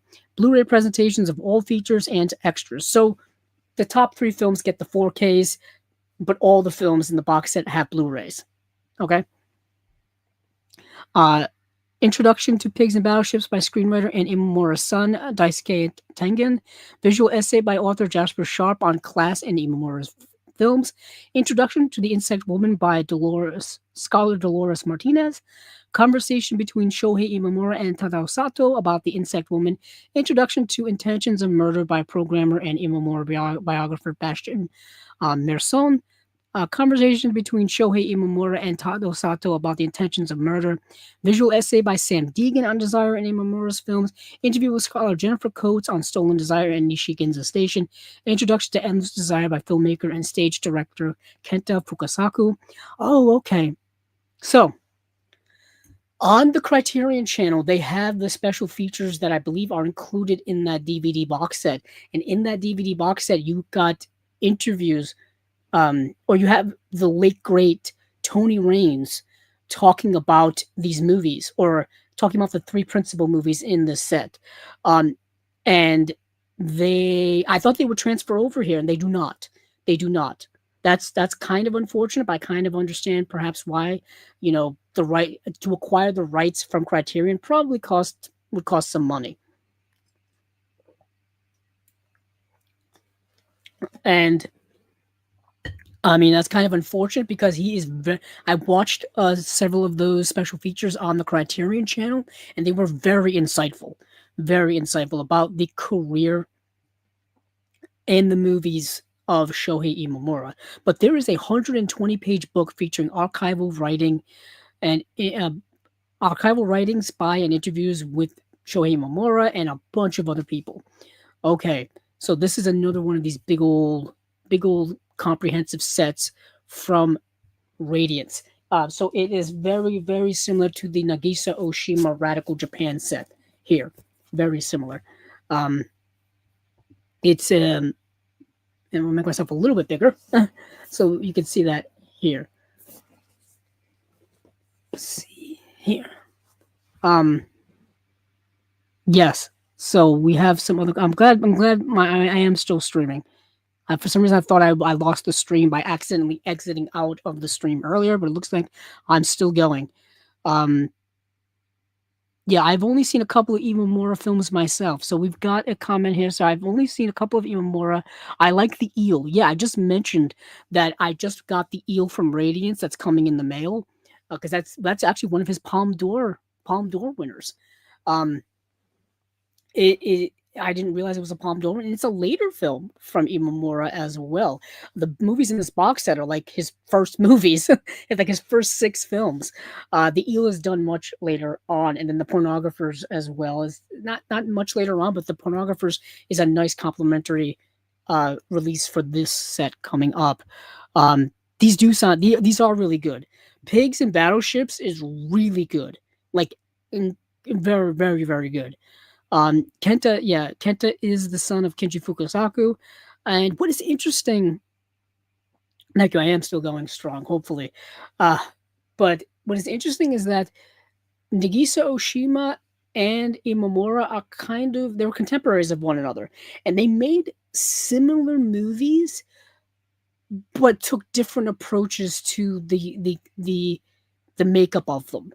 Like they're both making movies that are political, that are cultural, that are that are made in this post World War II world of Japan, the um, post occupation of the American military in Japan, or even during the occupation of the American military in Japan. Like Pigs and Battleships directly confronts that idea, directly talks about and approaches the influence of American military presence in Japan. There's a lot of cultural stuff going on in these movies that both Oshima and Imamura uh, put in their movies, but they both do it in different ways. They both do it in very different ways. Imamura's films are, I would say, a little more polished, if you will, than Oshima's early films. It's really tough. It's really tough. They're almost like two sides of the same coin, if you can go with that old cliche saying. But I just found them so interesting how both of these box sets, the Radical Japan Oshima set and the Radical Japan um, Imamura set, are really nice complementary pieces to each other in your collections or just in general as movies. But let's move on from there to another one of these releases.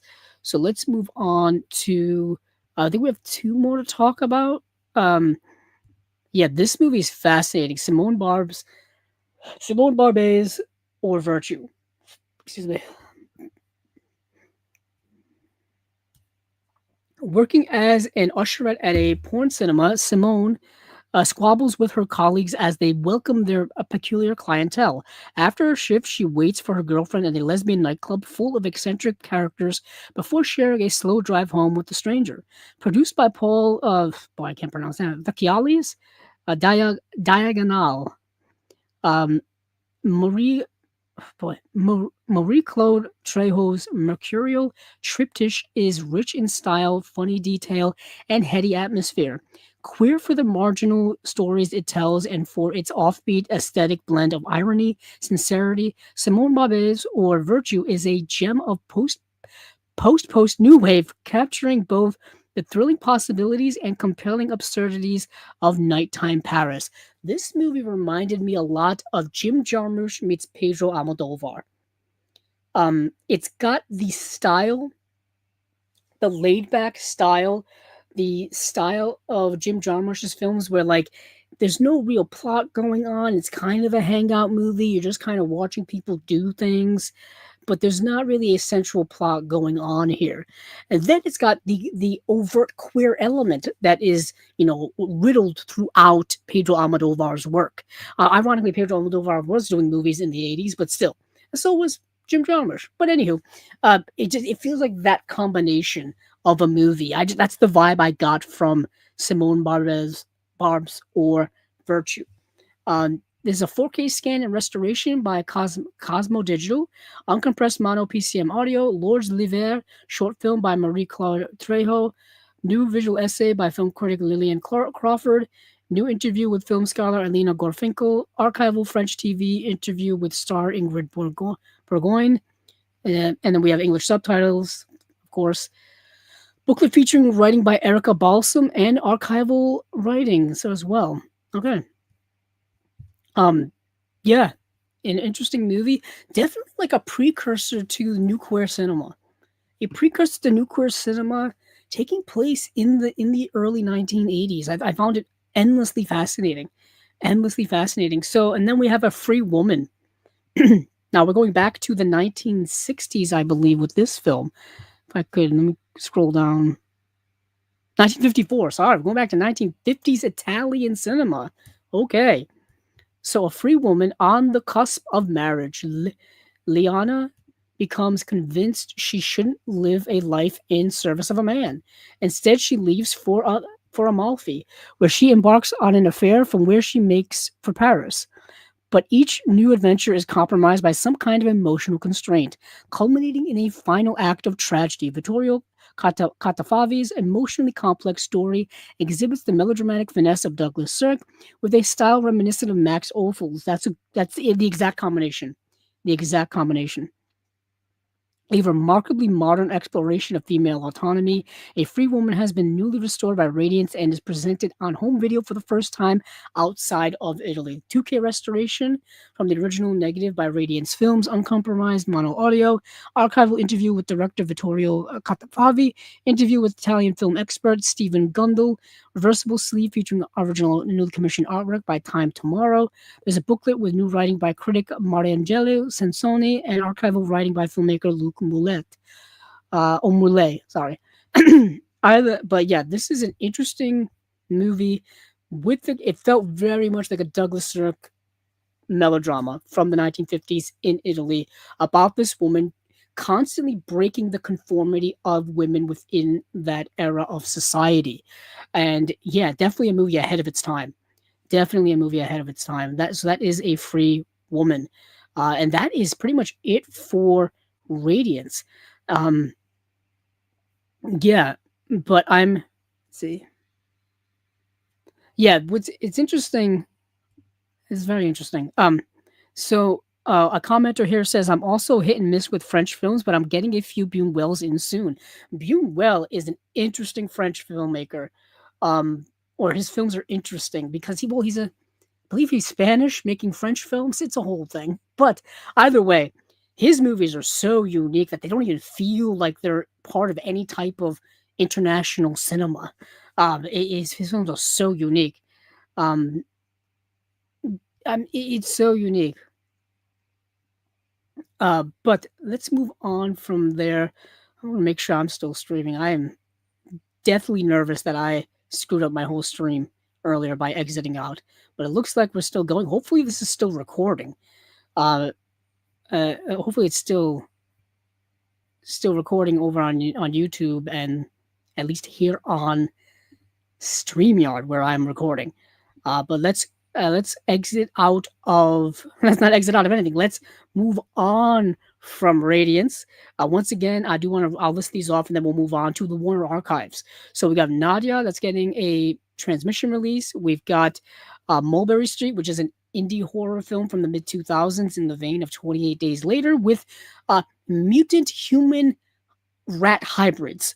We have The Ghost, which is getting a 4K UHD release. There's one from Severin and there's one from Raro Video. We have the Radical Japan Shohei Imamura box set. We've got Simone Barbès or Virtue. We have A Free Woman.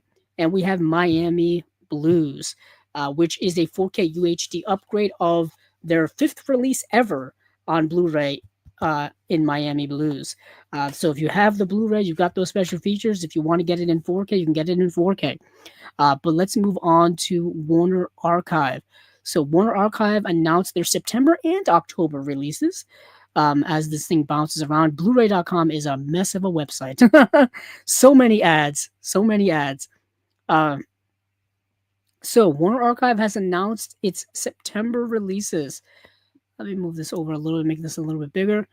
Um, see, they are Ryan's Daughter from 1970, Maverick the Complete Series, which is it's amazing they're putting out this classic show on Blu-ray. We're not going to be able to really talk about it because we don't really talk about TV shows here, but I am ecstatic because I believe that's the show starring James Garner, and I've been wanting to get that for years, and it's been on DVD for years, but it's getting a Blu-ray release.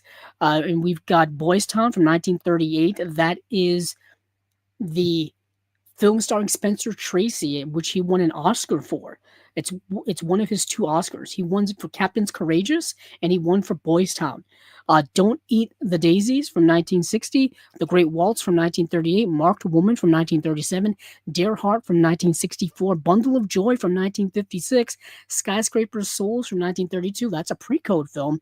And then, of course, we got the animated series Quick Draw McGraw, the Hanna-Barbera classic.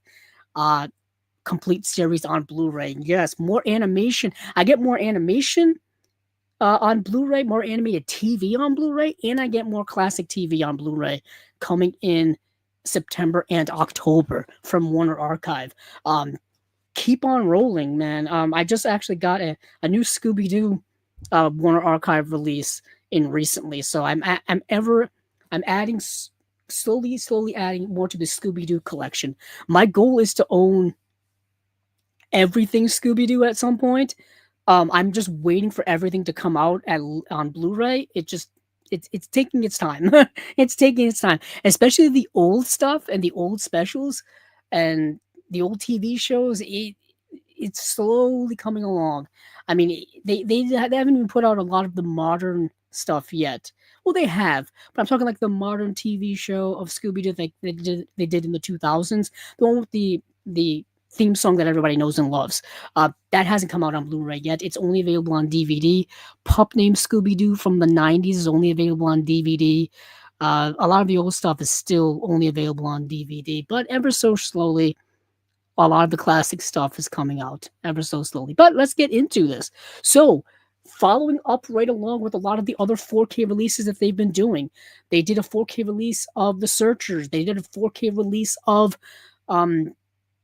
oh, what else? Of Auntie Mame. They did a 4K release of Get Carter, the one starring Michael Caine, and they did a 4K release of I have it. It's Grace Kelly's last movie. I'm completely blanking right now, and I hate myself for doing it. What's Grace Kelly's last movie? High Society. See, it came to me. It came to me. High Society. And they did a 4K of that. Auntie Mame is coming out soon. They also did a 4K of what I consider one of the greatest film noirs ever in Out of the Past. That's coming out soon as well. Auntie Mame and Out of the Past are coming out soon. Those are two I want. They also did a 4K release of the Frank Capra documentary from the 80s, which is currently on sale on Amazon for some low price, for some odd reason. Anywho, their next 4K is going to be Ryan's Daughter. So I am all for these Warner Archive 4Ks because they look amazing. Like I thought their Blu-rays looked amazing. Their 4Ks look like otherworldly. And this is a David Lean epic in the vein of Dr. Zhivago. Now it's not as good as Dr. Zhivago. Speaking of which, Warner Brothers, if you're listening, which I know you're not, and give me my 4K of Dr. Zhivago. Someone please do that. That would look stunning on in the 4K format. Oh, it would look great. But David Lean's haunting masterpiece, Ryan's Daughter, returns in all its glory with a stunning new presentation. This is the story of lovely, headstrong Rosie, who cannot forsake her romance with the handsome British officer. Yet there is a greater love, the devotion of her reserved schoolteacher husband, Charles, portrayed by Robert Mitchum. That's right, Robert Mitchum, who stands by Rosie when her illicit affair leads to a charge of treason. Two honored alumni of Lawrence of Arabia and Dr. Zhivago, director David Lean and screenwriter Robert Bolt, frame this brooding tale within the expansive beaches, craggy cliffs, and heathered hills of Ireland's Dingle Peninsula. Freddie Young's lush cinematography and John Mills's memorable portrayal of a town simpleton, one won Academy Awards. This remarkable movie containing them cast a haunting spell. So this is a movie set during the early 20th century. I believe it's set between 1916 and 1918. I think it's around that time. And this was a time in Ireland and the United Kingdom, Great Britain, and all that stuff, where Ireland and Great Britain were going at each other, as history has shown. But this was a heated time, and it would go on to escalate into violence, escalate into violence in the 1920s, and so on and so forth. If you're privy to 20th century history, you know that there was a lot of violence between Ireland and Great Britain. But this is set during that time frame, or during one of those time frames, and set during that backdrop is this romance. Initially, there's this romance between this woman and this widowed school teacher portrayed by Robert Mitchum, and then she falls in love with a British soldier who's been wounded in World War One, and basically comes there to oversee the local garrison of soldiers. And of course, there's a lot of animosity between, like I said, Irish and Great Britain, and the British. So that love affair is obviously has to be done under secret, not only because she's married, but because of the political consequences of it as well. And that's kind of the movie. Like I said, it's in the vein of Dr. Zhivago, this grand kind of epic romance, if you will. David Lean loved to do epics. We know, obviously, of Lawrence of Arabia. The Bridge on the River Kwai is also David Lean. We know these movies, right? This is not quite on that level of those movies, but it's good. It's good, but it's not Dr. Zhivago or Bridge on the River Kwai or Lawrence of Arabia good. But I'm just curious how this is going to look, because look at this restoration. 2-disc set, new 8K restoration of the film from the 65 millimeter camera negative. My goodness. There's a new DTS Master 5.1 audio track and DTS HD Master 5.0 restored from the 1970 theatrical 70 millimeter audio. Making of Ryan's Daughter, a 3-part documentary, vintage documentaries as well. There's also a commentary by Lady Sandra Lean, Sarah Miles, Patron Day, Patron Day Mitchum, Robert Mitchum's daughter, assistant director Michael Stevenson, second unit director Roy Stevens, art director Roy Walker, assistant editor Tony Lawson, location manager Eddie Foyle, stuntman Vic Armstrong, biographer Stephen M. Silverman, directors John Boorman and Hugh Hudson, and film historian / author Richard Schickel. My goodness. That's a lot of people. There's an announcement trailer, preview announcement trailer, original trailer. This is coming out October 6th. This is going to be a big one. This is a big one. What a release. Holy heck. You can get it on Blu-ray as well, but this 4K is the way to go. Damn. Whew. Man, I'm tired. Yeah, so that, yeah, wow.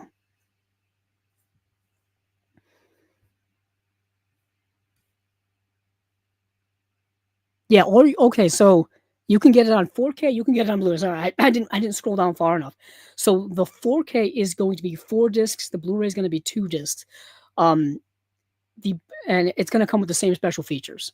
So obviously just the disc count is different. So the 4K has 2 4K Blu-rays, 2 regular Blu-rays combo pack release. And you got all those special features plus the restoration and all that kind of stuff. But damn. Then you have Maverick the Complete Series with James Garner. That's a 3-disc set. Oh no, that's a 32-disc set. Sorry. Damn. Wow, that's a big set. Then we have Boys Town. Now, Boys Town, Boys Town is, like I said, it's a 1938 film starring Spencer Tracy where he won an Oscar for his performance. This is an interesting movie. It's an interesting movie. I don't know how well this movie's received in modern times, but it's definitely a movie of its time, if that makes sense. So, Spencer Tracy portrays a priest, Father Edward J. Flanagan, and he is. I'm just gonna read it here. Let's see. Visionary priest who battled skepticism, poverty, and prejudice to establish a unique sanctuary for homeless youths. In a spiraling Nebraska community built on trust and self-governance, Father Flanagan gives society's forgotten children a second chance at life. But the ultimate test of his philosophy arrives in the form of Whitey Marsh, portrayed by Mickey Rooney, a fiercely defiant, hyper-aggressive street tough who vows to break every rule in the book. Boasting powerhouse career-defining performances from its two legendary leads, Boys Town is a deeply moving masterpiece of Golden Age Hollywood storytelling. Um, so you've got this priest portrayed by Spencer Tracy, and he basically sets up this a home for wayward youth, this home for either specifically boys, specifically boys, has the title Boys Town. That's the title of the facility. It's people who are orphans, people who are troubled youth, people who are, are in trouble with the law. Local teenage delinquents, all kinds of stuff. And within this facility, they're able to kind of get a sense of structure and guidance, and get a sense of redemption. Really, and the movie is trying to kind of say that don't condemn the actions of these youth right away and doom their lives to negativity, doom their lives to just being defined by who they are right now at this age, but give them a chance to redeem themselves, give them a chance to work on themselves, and and essentially grow up with a sense of hope, a sense of positivity, if you will. And it's a self-governing group as well, so they learn like power structure, and they learn like responsibility, and it's a very caring environment of an environment of like fraternity, if you will. And there's a monkey wrench gets thrown into it in the character portrayed by Mickey Rooney, who is like the brother of a criminal. He's a brother of like someone who's in prison, who tells the priest, like, hey, look after my little brother because he's starting to become like me, or he wants to be like me. And that's the premise of the movie. It's fine. I mean, like I said, it is of its time. But Spencer Tracy is one of my favorite actors of all time, so I automatically, have a little bit of a bias, if you will. And I can kind of understand why he won the Oscar at the time. His performance is very, very good. But this release has a new 4K restoration from the best preservation elements: vintage MGM promotional short, City of Little Men, MGM Good News radio program excerpt featuring Father Edward J. Flanagan. I don't know why they put these question marks over here. That's a little odd. Featuring Boys and Girls Town, original theatrical trailer coming out September 22nd. I did want to address a comment here. One of the comments says, Nadja is really good. I don't have region B though. 4K is traditionally region free, so if you have 4K capabilities, you can play the release of Nadja by Radiance. But if you don't, there is a region A Blu-ray coming out, or actually there's region A release coming out from Arbalos, who did the restoration of this. So you can get that release if you're interested in the movie in general. So there's an Arbalos release here in the US, or there is a Radiance release over in the UK. So either way, you can have access to this movie. Let's see. Oh, he said he also doesn't have 4K. So there you go. So there is a release coming in the US as well. Let me actually make sure I want to make sure that I got that right. Let's see. No, yeah, there is a Blu-ray from Arbalos coming out in October. Yeah. So for those of you who don't have 4K capabilities, because not everybody does, not everybody's interested in 4K. It's actually a format that's been around for a decade. It's kind of nuts if you think about it. The 4K format has been around for a decade already. And Blu-rays have been around for over 20 years at this point. I would say there are people who still don't buy Blu-rays. I see people all the time. I'm constantly on Instagram or TikTok, and I see people sharing their collections or sharing their hauls, or going to various stores and they're finding movies and whatnot. And a lot of them are still on DVD. And collect and watch movies any way you can. There are people who are buying VHS.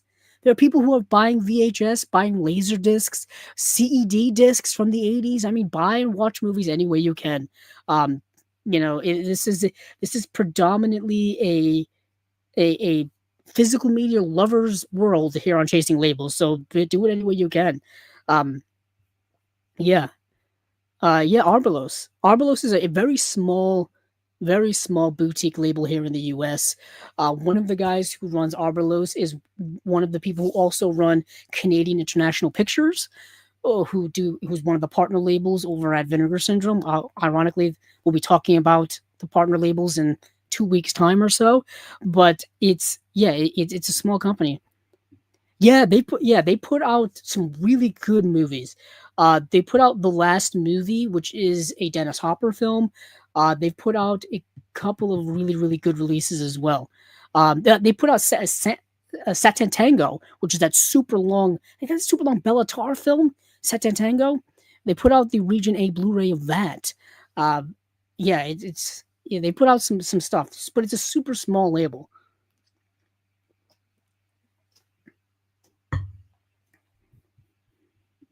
Let's see. Where am I? Now I gotta get my bearings back. Me actually, while I'm here, I have to pull up my notes again. Bum, bum, bum. Okay, let's move back over to Warner Archive. Please don't eat the daisies. That's a very so. This is a Doris Day film. Kate McKay has four boys that someday will lend their names to hurricanes. A monstrosity of a country fixer-upper that needs its lower fix too, and a poison pen drama critic husband, David Niven, who sees Broadway plays under the worst possible sequences. By being in the audience, Kate hangs in through thick and thicker in this. That should be in this beloved screen comedy adapted from the bestseller by playwright Gene Carr. So this is a movie. This is not a great write up here. So David Niven and Doris Day play a married couple who are living in a small apartment in New York, uh, and they have four boys, and they are looking to upgrade. They need a bigger place because their family is too big for the small apartment. Her husband is making the transition, I think, from like author or he's a professor or something like that to like a play critic on Broadway. So he's making the transition from one profession to another, and they are looking for a house. And they find a house in the country, but it is a kind of out of the way. It's kind of far, but it's all they can afford. And they've got to move out of this apartment because the apartment's already being rented out. So they got to go. They've got to go. And her husband is also in a bit of hot water because he gives a play produced by one of his friends a negative review. He trashes it, absolutely trashes it. And he's in a little bit of hot water there. So the actress in the play that he trashed the performance, trashed the play. She's out for him to mess him up, and meanwhile he's got this issue going on at home. So what ends up happening is that David Niven, because he's a play critic, he's got to he decides he's going to stay in the city, and then his family's going to be in the countryside or in the suburbs, if you will. And that creates all kinds of tension between David Niven and Doris Day. And David Niven is like he's living like his own life, like going out on the town and hanging out with friends and going out for drinks. Meanwhile, Doris Day is trying to manage this house by herself. That they just found and needs to be renovated, and she's got to take care of the kids and all this kind of stuff. Contention There's tension all over the movie, right? Doris Day, of course, does some singing. You can't have a Doris Day movie without her singing. And that's kind of the movie. New 4K restoration from the original camera negative, the pilot episode of My Eldest Child of the Please Don't Eat the Daisies television sitcom, original theatrical trailer, and that is it. We have the Great Waltz. Let's see. This is a biopic of the. Just to do this quickly because we're moving right along here. This is a biopic inspired by the life of the Austrian composer Johann Strauss. Johann Strauss. Um, and that's the movie. It's an MGM film. It's got a lot of great music in it, but it's not historically really too historically accurate. Dmitry Tiomkin does the music in it in the movie, and he's a great movie composer. Let's see, Luis Rainier's in the film. Yeah, it's fine. It's not great and it's not terrible. I think it's just fine. There's a new 4K restoration from the best preservation elements. I think if you heard Johann Strauss's music, you'd recognize it. I'm not a big expert on classical music at all, but if I heard it, I would know it. You know, what I mean, I feel like if other people heard it, they would know it as well because it's been utilized in movies and television and pop culture, all kinds of stuff. New 4K restoration from the original, from the best preservation elements. Sorry. Classic MGM short Nostradamus, classic MGM cartoon The Little Bantamweight, audio only radio trailer Leo is on the air, original theatrical trailer. Then we have Marked Woman. Now, this is a Joan Crawford film. For those of you who are Joan Crawford fans or Joan Crawford collectors like myself, you're going to want to get this movie. No one rats on Johnny Vanning. That's a message delivered to every would-be stoolie when Vanning and his henchmen slash a gangland insignia on Mary Dwight's face. The real-life saga of prostitutes whose testimony put Lucky Luciano behind bars, inspired Marked Woman. It's Betty Davis. Sorry, I got them too confused. Betty Davis, sinking her claws into a role that marked her return to Warner Brothers after her legal fight for better projects, plays Mary in a 1930s good guy turn. Humphrey Bogart co-stars as a crusading prosecutor. Versatile Lloyd Bacon directs his most unusual of Depression-era gangster films, settled not on the crime lord or the DA, but on women victimized by the mob. The film is a hard-hitting showcase for Betty Davis as it began her ascendancy at Warner Brothers to become the studio's most popular and respected leading lady. Sorry, I get Joan Crawford. I shouldn't. Joan Crawford and Betty Davis, notoriously, rivals, feud, all this kind of stuff. I shouldn't get them confused with one another, but I'm 2 hours into the podcast and my mind is slowly starting to drift away. Slowly starting to drift away. As you can see, my eyes are starting to lose their luster as well. But this movie, I haven't seen this movie in years, but it's got a new 4K restoration from the original camera negative. Featurette ripped from the headlines, classic Warner Brothers cartoons, Porky's Hero Agency, and She Was an Acrobat's Daughter. Coming out September 22nd. Anything with Betty Davis. I just mentioned I collect Joan Crawford movies. I collect Betty Davis movies as well. I got to get them both. They're both two of the greatest actresses ever. And this is also from the 1930s. Gangster film. You got to have it. You got to have it. And Dear Heart. So this is a romance. This is let me get into this. Let me see if there's any comments here before I get into it. Let's see if there is. Actually, hold on. I want to make sure we're still going. Let's see. Let's talk about this movie. So, Dear Heart, like a sailor with a girl in every port, Harry Mack has his own list of people. Oh boy, I can't. Is that a word? Pulchritude and places, but that's changing for this roving salesman with a roving eye. After years of chercher la femme, he will chercher no more. No, he's found the perfect match, a haughty, worldly wise widow he plans to marry, portrayed by Angela Lansbury. Yes, but Harry's in for a big surprise. A blossoming wallflower named Evie Jackson has found them with its warm, bittersweet title tune. Let's see, by music by Henry Mancini, a tender, funny script by Tad Mose, and top-notch stars under the inspired direction of Oscar winner Delbert Mann, who did Marty. Marty is one of my favorite movies ever. Oh, I love that movie so much. Starring the great Ernest Borgnine. That movie won Best Picture. I think he won an Oscar for Best Actor. That is one of my all-time favorite movies. I love that movie so much. Dear Heart has the kind of magic and wins hearts everywhere. Glenn Ford gives an understated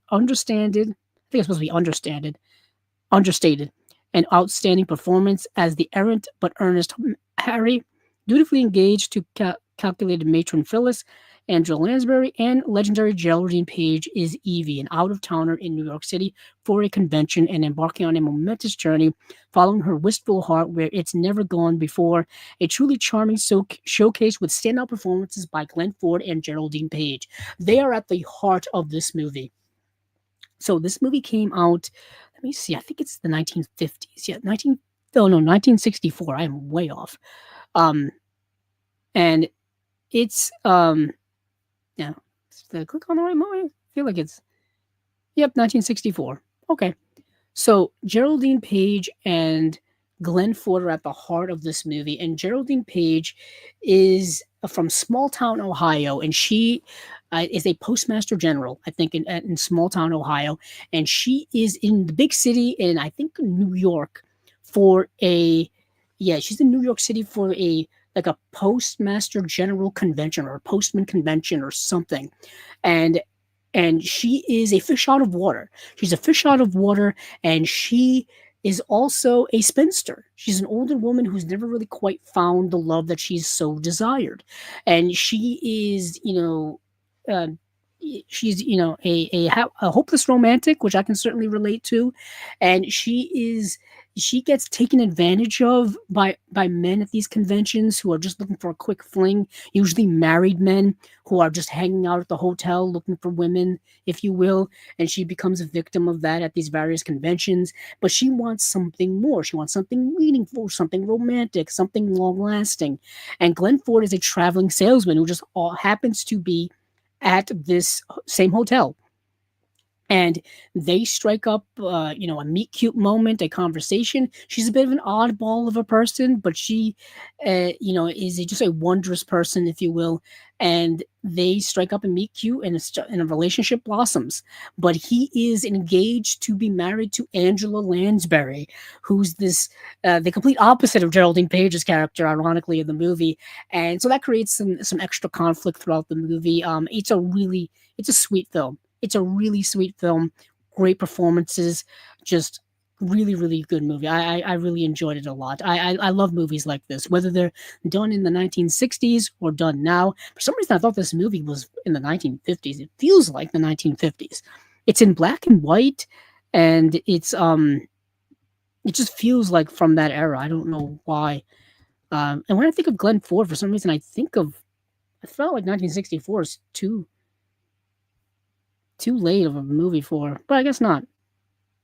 Ironically, like 12, like when it, like 13 years later, he would play Pa Kent in Superman. Anywho, that's the movie Dear Heart. Let's see what they got for special features.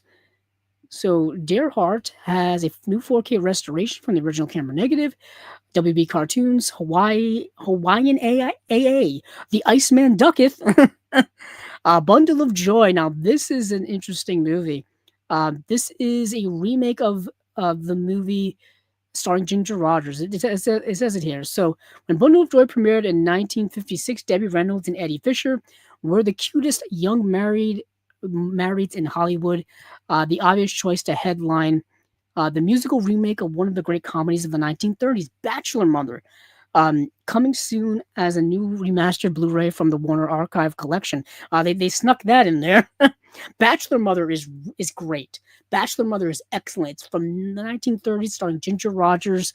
They did another one in the night. They did a remake of this of Baby. They did a remake of Bachelor Mother in the 1980s, starring Diane Keaton, called Baby Boom.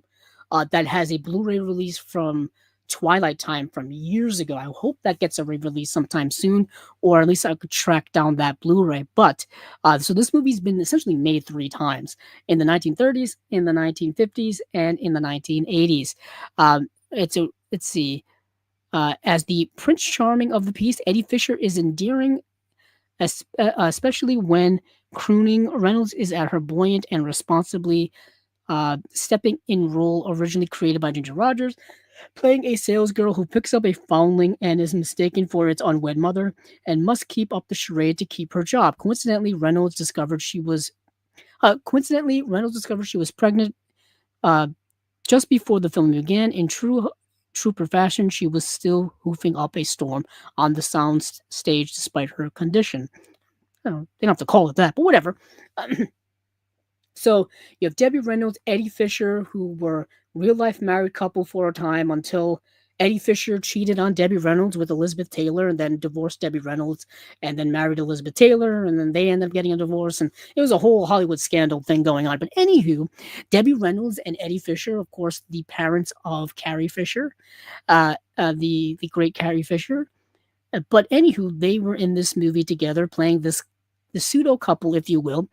Debbie Reynolds, she goes to like the doctor one day, just to get like a random checkup or something, and then somebody just left a baby outside, and of course, doing what anyone would do, picks it up and like, what's going on here? Why is this baby just randomly dropped on a stoop?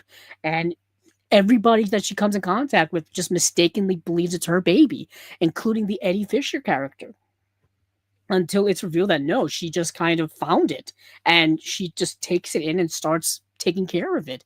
And then Eddie Fisher is helping her out and taking care of it. And then you can kind of assume that a romance sparks up from there. Of course, there's singing and dancing in the movie. It's Debbie Reynolds, it's Eddie Fisher. Of course, that's in there. New 4K restoration. New 4K restoration of the original camera negative, Warner Brothers cartoons, gift wrapped The Fright Before Christmas, and original theatrical trailer. Then we have Skyscraper Souls. Now, this is a pre-code movie. It came out in 1932, I believe, so that is the pre-code era. Before Hollywood censors locked down the silver screen, MGM unleashed a racy, scandalous look at the high-stakes world of corporate greed. Corporate greed, I wonder if that has any staying power as a theme in our society. I wonder. And Forbidden Desire. At the center of it all is the screen's definitive pre-code scoundrel, Warren William, delivering a masterclass in suave villainy. William stars as David Dwight, a silver-tongued financial wolf who rules Manhattan from the penthouse of his new 100-story Art Deco skyscraper. Dwight will stop at nothing to get what he wants, whether it is full ownership of his towering monument or the virtue of every woman who enters his orbit. While this fast-paced melodrama bristles with the gritty realism, shocking cynicism, and gold-digging ambition, more commonplace in the pre-code films of Warner Brothers, Skyscraper Souls infuses that same raw energy with the peerless luxury of the MGM house style. Yeah, you got to kind of know 1930s, 1920s studio system to understand that each studio kind of had their own style going on. MGM had like the luxury and the fashion. When you think of MGM in the 1930s, you think of musicals. You know what I mean? The Broadway musicals of MGM, they had the glitz and the glamour, all that kind of stuff. In the 1930s, Warner Brothers had the gangster films, the gritty gangster films, which would be the precursor to a lot of film noir in the 1940s. Universal had horror. They had the monster films, Frankenstein, Dracula, Bride of Frankenstein, The Wolfman, etc., etc. You know what I'm talking about. RKO at the time, which is one of the bigger one, kind of was a little bit of and they kind of had the large productions, because RKO would of course go on to work on like a lot of large pictures. Like in 1930, they would of course do the big Howard Hughes film, Hell's Angels and things like that. Columbia was also around at the time as well, but everybody kind of had their own specific style. It's not quite like that now. Everybody's just trying to like get what's hot, whatever's the hot genre, whatever's the hot style of movie, whatever's the hot format. Every studio nowadays is trying to capitalize on that to make money. 15 years ago, 3D movies came back, so we had to do 3D movies. In the 2000s, sword and sandal epics became big because Gladiator was monumental. So now we're going to do sword and sandal epics like Troy and other stuff. Fantasy movies became a big thing in the 2000s because Lord of the Rings was a massive global hit and won so many awards and Oscars and all kinds of money and all this stuff. You know what I mean? So there's all these trends that happen throughout the history of movies. It was the same way back in the 30s. So this is kind of an interesting kind of hybrid movie where MGM is doing like a Warner Brothers gritty style type of movie, and it works. The result is a breathtakingly sleek, morally uncompromised thrill ride. Dwight casually ruins investors by day while juggling a sophisticated mistress and predatory designs on an innocent new secretary. Maureen O'Sullivan, yeah, by night. It is a dizzying descent into the world of penthouse seductions, corporate blackmail, and unchecked hedonism that rushes toward a staggering climax. We see these in movies and TV shows today. We see this in in the real world today. This is nothing new. There's nothing new in terms of storytelling. This movie has a new 4K restoration from the best preservation elements: MGM short Snowbirds, classic WB cartoon Bosco and Bruno, WB short subject Rambling Round Radio Row #7, and then English subtitles coming out September 22nd. And then lastly, here in terms of movies, we have The Lost Patrol. Now, this is a John Ford film from 1935. This would be before he would do Stagecoach, before he would team up with John Wayne. He did movies like this, and he did a movie like The Informant as well, which also stars the same star as this movie. I need a Blu-ray release of The Informant, starring Victor McLaglen, and Victor McLaglen stars in this film as well. He's a great actor. A shot rings out, the captain falls, and with him dies the knowledge of his unit's mission. Now a stalwart sergeant takes charge as he and his men try to escape the surrounding unseen snipers who fell their captain. They hold up at an oasis in the land that a Bible-touting soldier notes was once the Garden of Eden. Filming in the searing Arizona desert, John Ford guides this powerful tale of men immortality set in World War I Mesopotamia. Victor McLaglen, who could claim the following year's Best Actor in 1935 as Ford's protagonist in The Informer. Sorry, I said The Informant. The Informant is a Steven Soderbergh movie starring Matt Damon. The Informer is the movie starring Victor McLaglen from 1935. Plays the sergeant. Boris Karloff is the religious fireman whose zeal turns into feverish madness, and the forgiving terrain is as much an enemy as the sniper it conceals. Once Eden, now a hell. So this movie it's a pseudo war film. It is, but it's more about the circumstances of how war is held. You have this troop of British soldiers in the Middle East during World War I. There was a lot of things happening during that time. One of the participants in World War I was the Ottoman Empire. Modern day Turkey and the Ottoman Empire extended into the Middle East and Northern Africa. The Ottoman Empire was massive. Ottoman Empire was on the losing side of World War I, and all of that territory got broken up into certain countries that we know now. In the Middle East, you have things like Iraq, Iran, Syria, Lebanon. All of those countries were then kind of broken up after World War I, creating a lot of chaos that exists to this day. If you've seen the movie, we just talked about Lawrence of Arabia.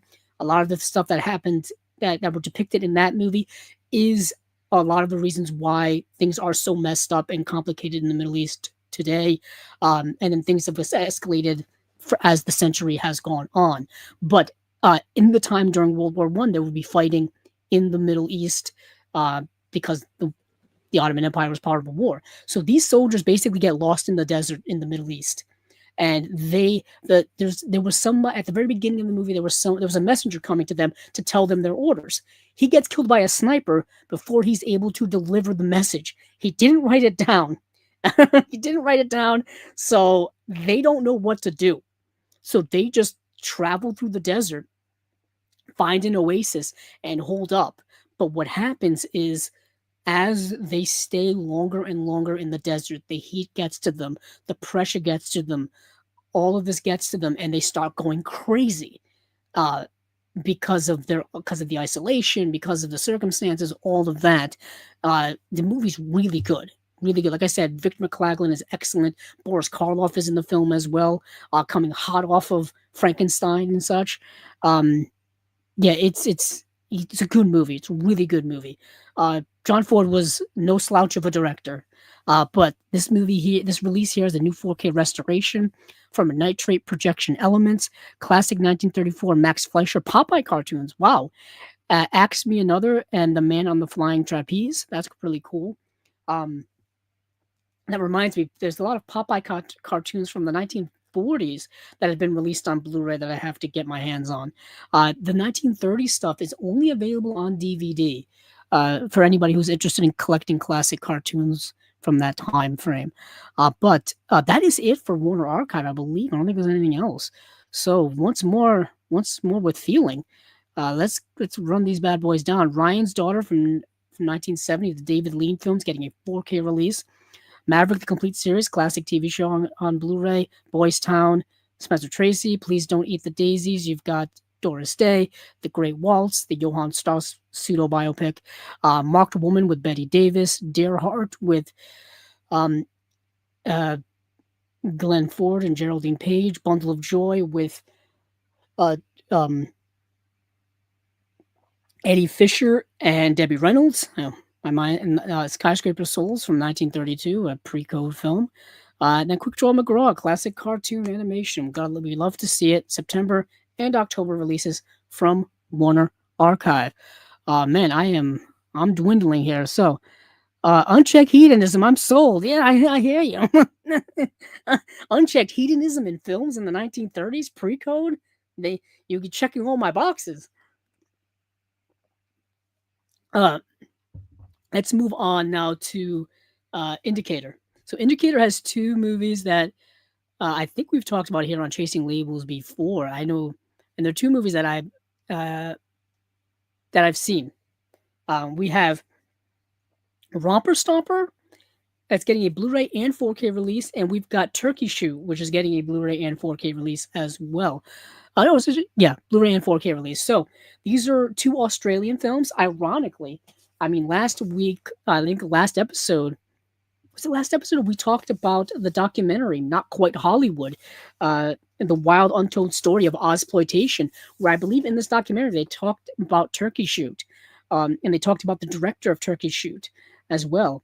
And Brian Trenchard Smith, who has interviews on here, and he directed this movie Turkey Shoot, which we will get into. Romper Stomper. So Romper Stomper, a couple of years ago, had a Blu-ray release that we talked about here on Chasing Labels. I haven't seen Romper Stomper in a long time. This is an early movie for Russell Crowe. Russell Crowe is who put this out? Yeah, there was a limited edition release of Romper Stomper that came out in 2022, which we talked about here early on Chasing Labels, because that release came out in May of 2022. So let's see. 88 films. Okay. So 88 films put out Romper Stomper. And then I guess did the rights to that lapse? And now or is hold on, let me look back at Indicator. So I think we'll see in a second. Oh, because it's only okay. Oh, the rights didn't lapse. Okay. Now that I'm looking at it, it's only a 4K release of Romper Stomper.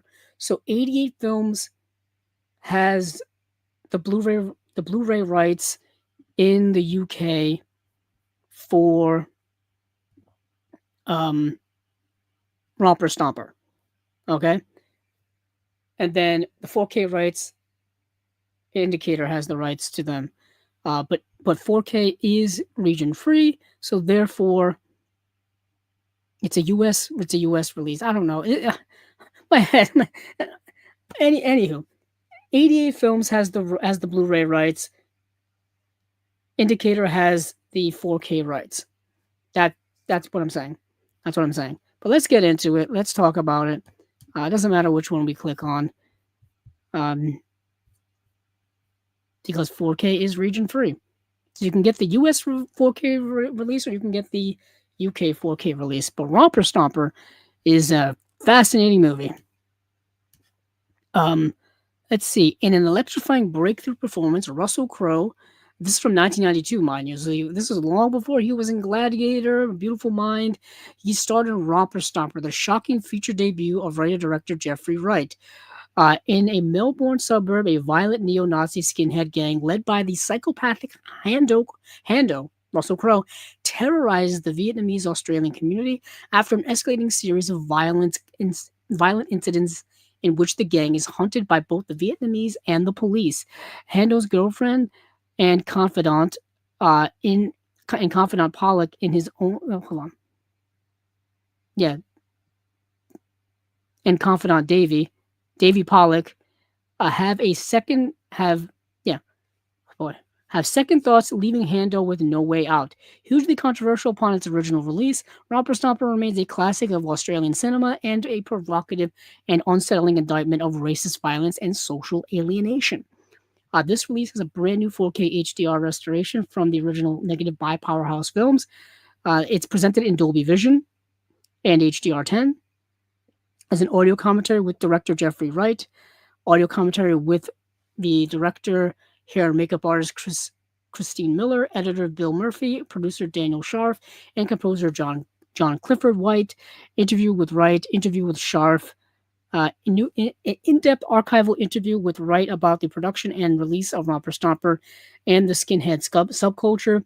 Archival interviews with Wright actors Russell Crowe, Jacqueline McKenzie, Tony Lee, and Paul McDonald of the Crossroads Salvation Army Crisis Center in Melbourne.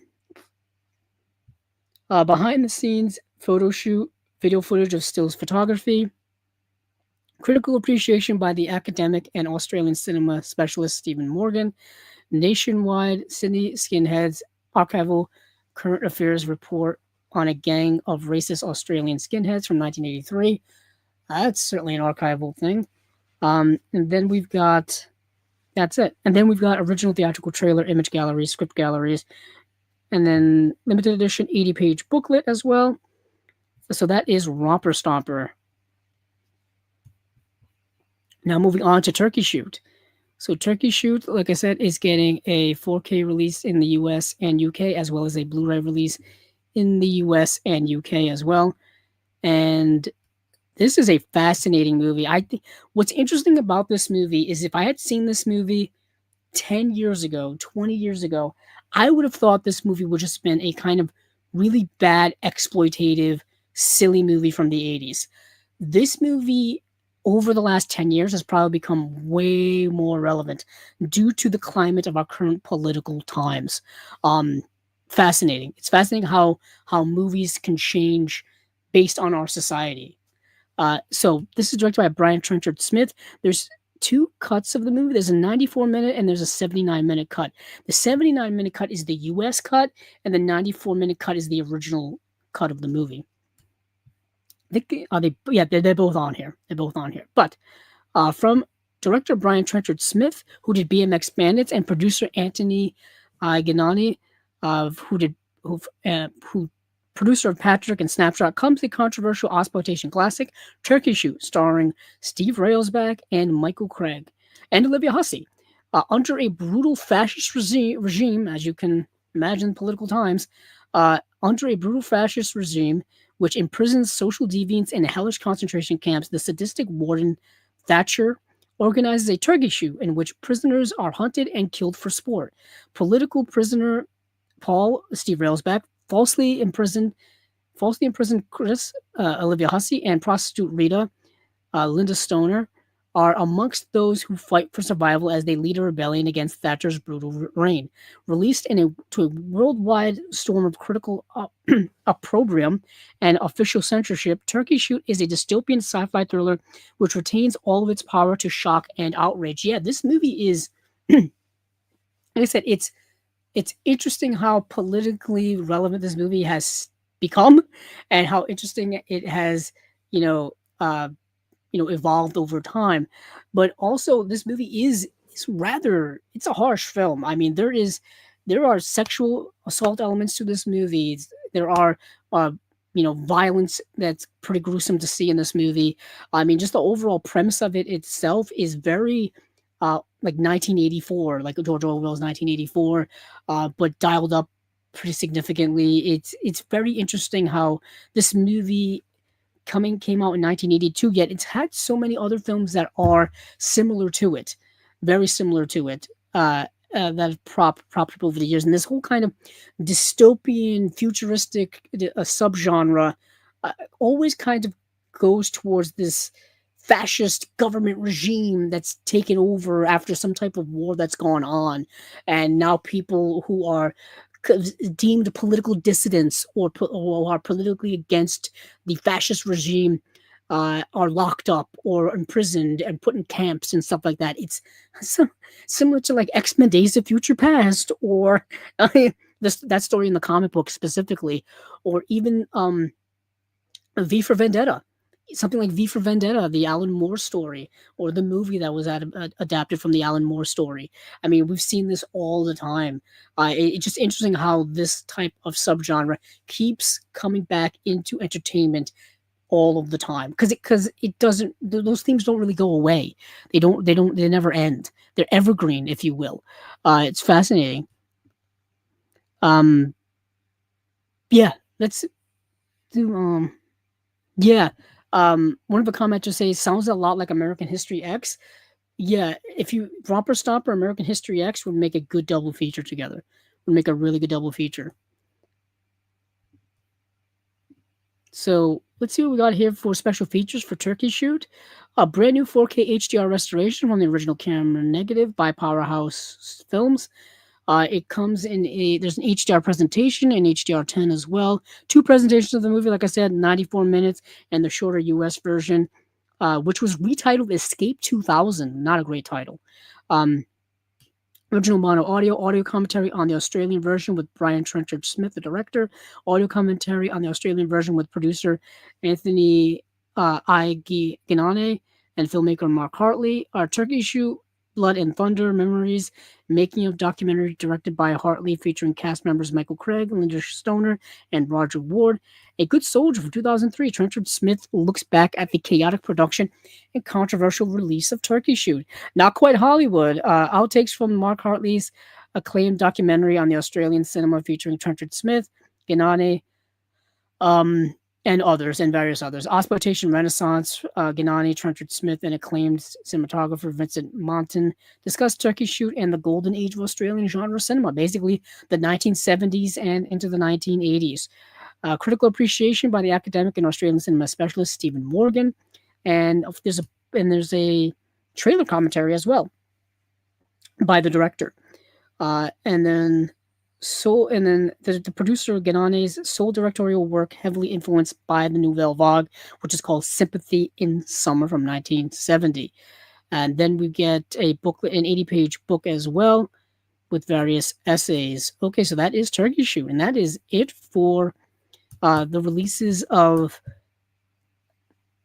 Indicator. And these are coming out. When are these bad boys coming out? I always forget where they put it. It's November. Yeah, these are coming out November 16th. Okay. November 16th. Now, let's go over to Eureka really quickly. They only have one release. That's why it's going to be quick. They have one surprise release, and this is Wheels on Meals. Not Meals on Wheels, Wheels on Meals. Say that 3 times fast. This is directed by Sammo Hung. Sammo Hung is in the movie. It's starring Jackie Chan and Wen Bao. This had a release years ago, I think also by Eureka. But this is a 4K re-release of the movie by them. Sammo Hung's Wheels on Meals is one of the greatest films to emerge from Hong Kong in the 1980s, perhaps the definitive martial arts comedy and a star vehicle for the most exciting triple act in action movie history, The Three Dragons, Jackie Chan, Wen Bao, and the inimitable Sammo Hung himself.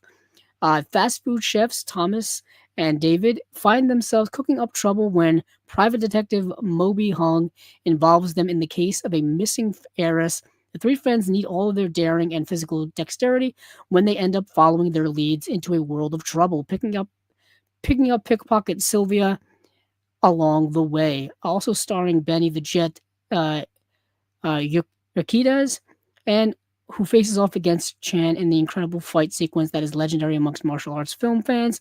Wheels on Meals has to be seen to be believed. Eureka Classics is thrilled to bring this iconic piece of action cinema to 4K UHD from an astonishing brand new restoration. There have been tons of Jackie Chan movies that have gotten HD releases over the last several years that we've covered here on Chasing Labels, from all over the place, from 88 Films, from Shout Factory, from Eureka. Criterion has put out a Jackie Chan. I believe has put out some Jackie Chan movies. Yeah, they put out Police Story 1 and 2. And I think they have, and then of course, recently Arrow has put out a Jackie Chan box set of a lot of his, I think, early 90s work. Um, you have like Drunken Master 2 in there, and you've got all kinds of stuff. But that just came out recently. And so you've got so much Jackie Chan over the last little while. So if you're a Jackie Chan fan, you're more than satisfied. More than satisfied. So this release here, the special features are on the right. Limited edition hardbound set, 3,000 copies. Limited edition hardcase featuring new artwork by Sean Longmore. Limited edition 60-page collector's book. Limited edition double-sided poster. New 4K restoration by Eureka from the original camera negative. Optional Spartan X presentation of the film. Optional English subtitles, of course. There's a Cantonese audio track.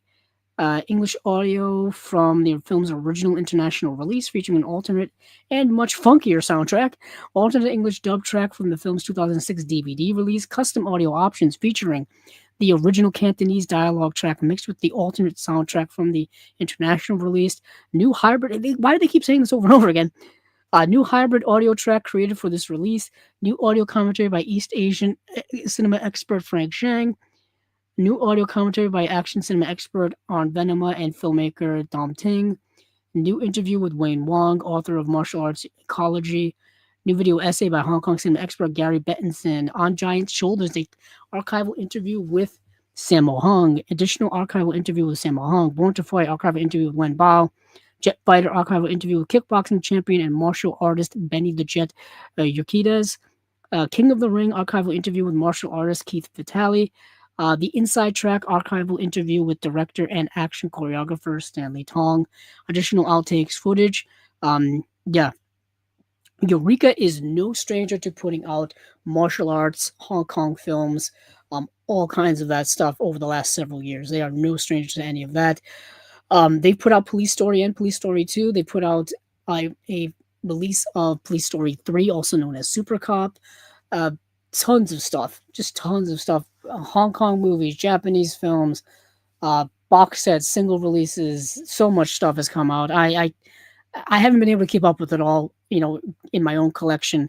I have to do a whole big inventory on all of the stuff that they've put out just to see if there's anything I want to get, or to see what the best releases are, especially for Police Story 3/Super Cop. I've wanted that in my collection for so long, but there's a couple of releases of that. I got to do a little compare and contrast.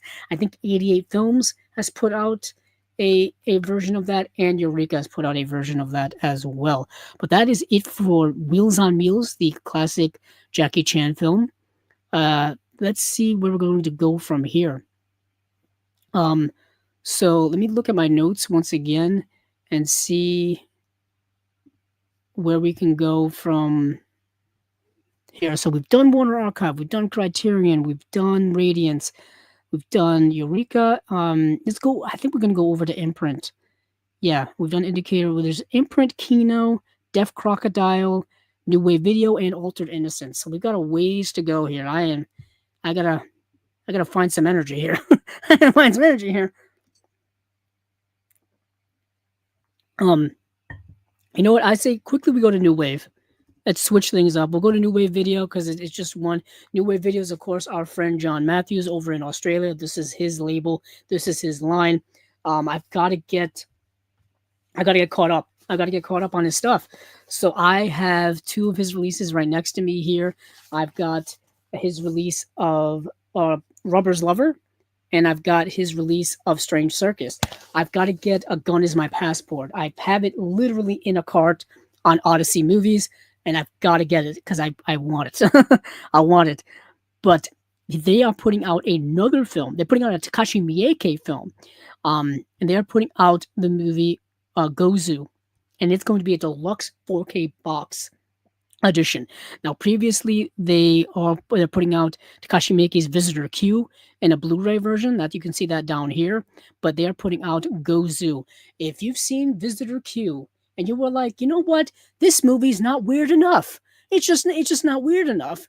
It may be the weirdest movie you've ever seen, but I need more weirdness in my life. I need more movies that are unhinged, weird, off-putting, that are going to perhaps make me sick, perhaps drive me insane. Gozu is the movie for you. This movie is nuts. I this is a David Lynchian nightmare of a movie. Starts off traditional and then gets weirder and weirder and crazier and crazier. There's a sequence at the end of this movie. I won't say what it is. It's mind-boggling. Mind-boggling.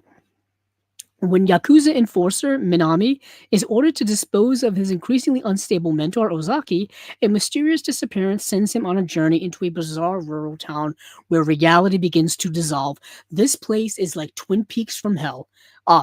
As his search descends into a surreal nightmare filled with eccentric strangers, grotesque visions, and impossible encounters, Minami finds himself trapped in one of cinema's most unforgettable fever dreams. It's a nightmare.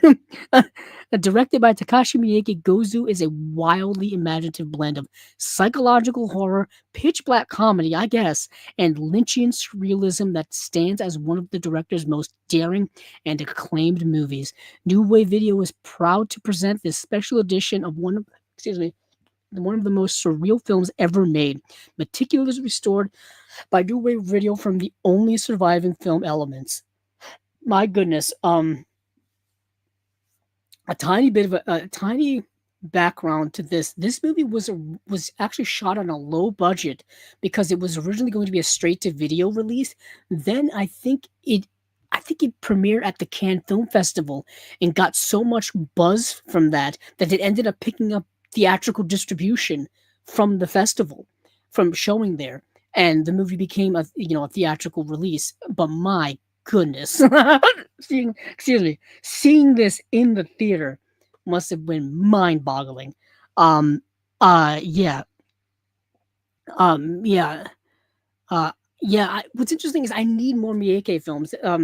One of the commenters says I have more Miike films than Jackie films. I want more Miike films.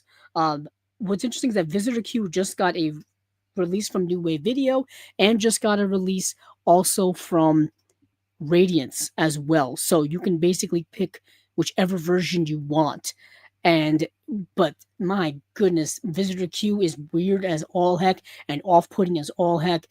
But this movie takes it up to another level of insanity. Miike is one of those challenging directors. He's not for everyone. Audition, Ichi the Killer, these movies are not for everyone. They certainly are not. Speaking of which, Audition is currently on sale at Barnes & Noble, of all places, and I still need to get it. So that reminds me, I still need to get Audition, which has an Arrow release.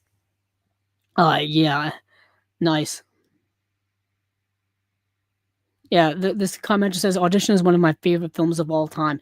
What is mind-boggling about Audition is 2/3 of that movie is like a Douglas Sirk melodrama with hints of like dread underneath. And then the third act hits and it's insane. The third act is the one that everybody remembers. Nobody remembers the first 2/3 of that movie. People only remember the third act of that movie because that's the stuff that blows people's minds. I always find that insane about Audition. But anywho, back to this release of Gozu. Ironically, watching this movie was a trip. So there's a lot that went into this release. So this is, I think, one of their first big deluxe box, like limited edition releases that they're putting out. Certainly in 4K. But there's a new 4K restoration from the only surviving 35mm can print by New Wave Video, presented in 2160p with Ultra HD with Dolby Vision, feature presented on both 4K and Blu-ray. Okay, so this is a dual format edition, both 4K and Blu-ray. There's an audio commentary by film historian and author Sam Deegan, interview with director Takashi Miike, that's new, interview with screenwriter and actor Sakichi Sato, Coheed video essay by Japanese cinema expert James Belmont. Boys Be Ambiguous, the mythology of Gozu video essay by critic Ron Peterson. Yakuza horror theater, the transgressive cinema of Takashi Miike. And the surrealist nightmares of Gozu video essay by critic and film historian David Michael Brown. Legacy, a 30-minute making of documentary, 2 hours of raw behind the scenes footage. Damn. And then the deluxe box set contents are rigid hardbox featuring new artwork by Justin Coffey with a UV spot gloss, internal sleeve artwork by Justin Coffey with reversible original theatrical art, premium envelope housing, 6 collectible postcards, including new artwork by Janie O'Brien, poster featuring new artwork by Justin Coffey and the original theatrical artwork, hardcover book featuring new essays by Amber T, Joe Hickenbottom, and Stanley Luck. And this is limited to 1,500 units. Hold on for a moment. Excuse me. I was either going to cough or sneeze or a combination of both. It ended up being kind of both. Let's see. So this is coming out in October. Expected to ship in October. That makes a lot of sense. Yeah, this movie is, like I said, a surreal nightmare. Okay. So that is Gozu deluxe box from New Wave. Now, where do I want to go? Oh, I want to go to Imprint. Let me go over to Viavision. Let's see, because they only have 3 releases that they're talking, and here they are. So is the Imprint Asia bundle, which I didn't get to see either of these movies, so there's not really much for me to talk about. But Time Cop I have seen. Time Cop's been getting a release like everywhere, so it's not really prescient. But let's see. So for the Imprint Asia bundle, we have the Loyal 47 Ronin, and then we have Cursed Village in Yodono Mountains from 1984, and then the solo 4K Blu-ray limited edition of the lenticular hardbox of Time Cop. Goodness, that's a long title there. Let's see. Cursed Village in Yodono. Why not start there? That's the one that just happened to pop up. This is Imprint Asia release number 106, coming out in September. Cursed Village in Yudo Mountains. Let's see. Folk horror and suspense thriller collide in Cursed Village in Yudono Mountains. A Japanese fascination from director Toshiharu Ikeda. Awaji, the president of a famous food company, is found murdered in a locked bathroom with mummified human hands found all over his body. Taki, a young Bonds, begins to investigate. Okay, that's that's it. All right. Let's see. Cursed Village in Yudono is a cinematic experience like no other, filled with twisted visuals that must be seen to be believed. 4 special features, an audio commentary by film critic Violet Burns and Japanese film specialist Jasper Sharp, a Mummy's Curse Japanese cinema expert Tom Mess on Cursed Village in Yudono Mountains. Okay, that's that. Let me go back to see if I can find the 47 Ronin. Once again, the layout for... Oh, that's all the way down here. The layout for this site is a mess. So, we have Chushiguro, the Loyal 47 Ronin from 1958. Let's see what this says. The most successful film of 1958 in Japan was Chushiguro Gura, Chushiguro Gura, the Loyal 47 Ronin, a sprawling epic from director Kunio Watanabe, following the true story of a group of samurai warriors in the early 1700s. After Lord Asano Naganori assaults court official Kiro Yashinaka, he is forced to commit seppuku. His samurai warriors are left without a leader and carefully plan their revenge on Yoshinaka, building to a daring assault on his estate. Let's see. Yeah, this is a must-see samurai legend produced by Masaichi Nagata, who did Ugetsu. All right. Let's see. New commentary by Japanese cinema expert Jonathan Root. Enacting revenge, Japanese film scholar and historian Aaron Guro on Chushiguro, the Loyal 47 Ronin. And that's it. All right. Now let's go over to Time Cop, which is a movie I'm pretty sure many people know of. This is the movie starring Steven Seagal. Not Steven Seagal. What's his name? Why am I blanking? Oh, Jean-Claude Van Damme. Jean-Claude Van Damme. Legendary sci-fi director Peter Hyams, Capricorn 1, End of Days, always End of Days, takes us to a world of police time travel with time cop and 90s box office hit starring Jean-Claude Van Damme. When mankind perfects time travel, the government establishes the Time Enforcement Commission to prevent criminal attempts to alter the timeline. Police officer Walker, Jean-Claude Van Damme, is recruited by the TEC commander Matuzak, but soon finds his investigation of Senator Aaron McComb being thwarted by elements within the government. When Walker's wife, Melissa, is attacked, he must travel across time to rescue her and save the future. It's a 2-disc release. Disc 1 is the 4K release. It's got the movie, and that's it. Disc 2, I'm guessing, has got the movie plus all the features, and it does.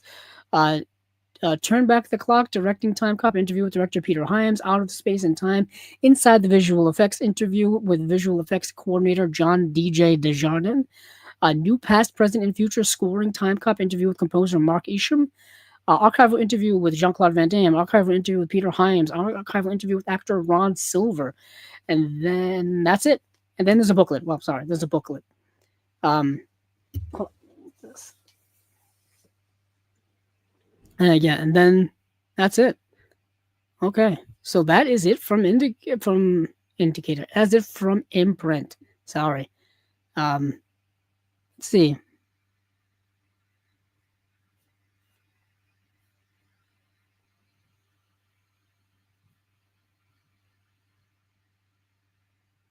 Yeah, so let's see where do we want to go from here. Let's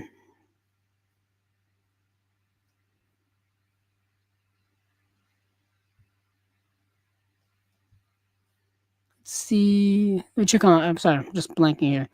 Got a rally. There's Kino and Deaf Crocodile. Let's go to. I'll go do Kino.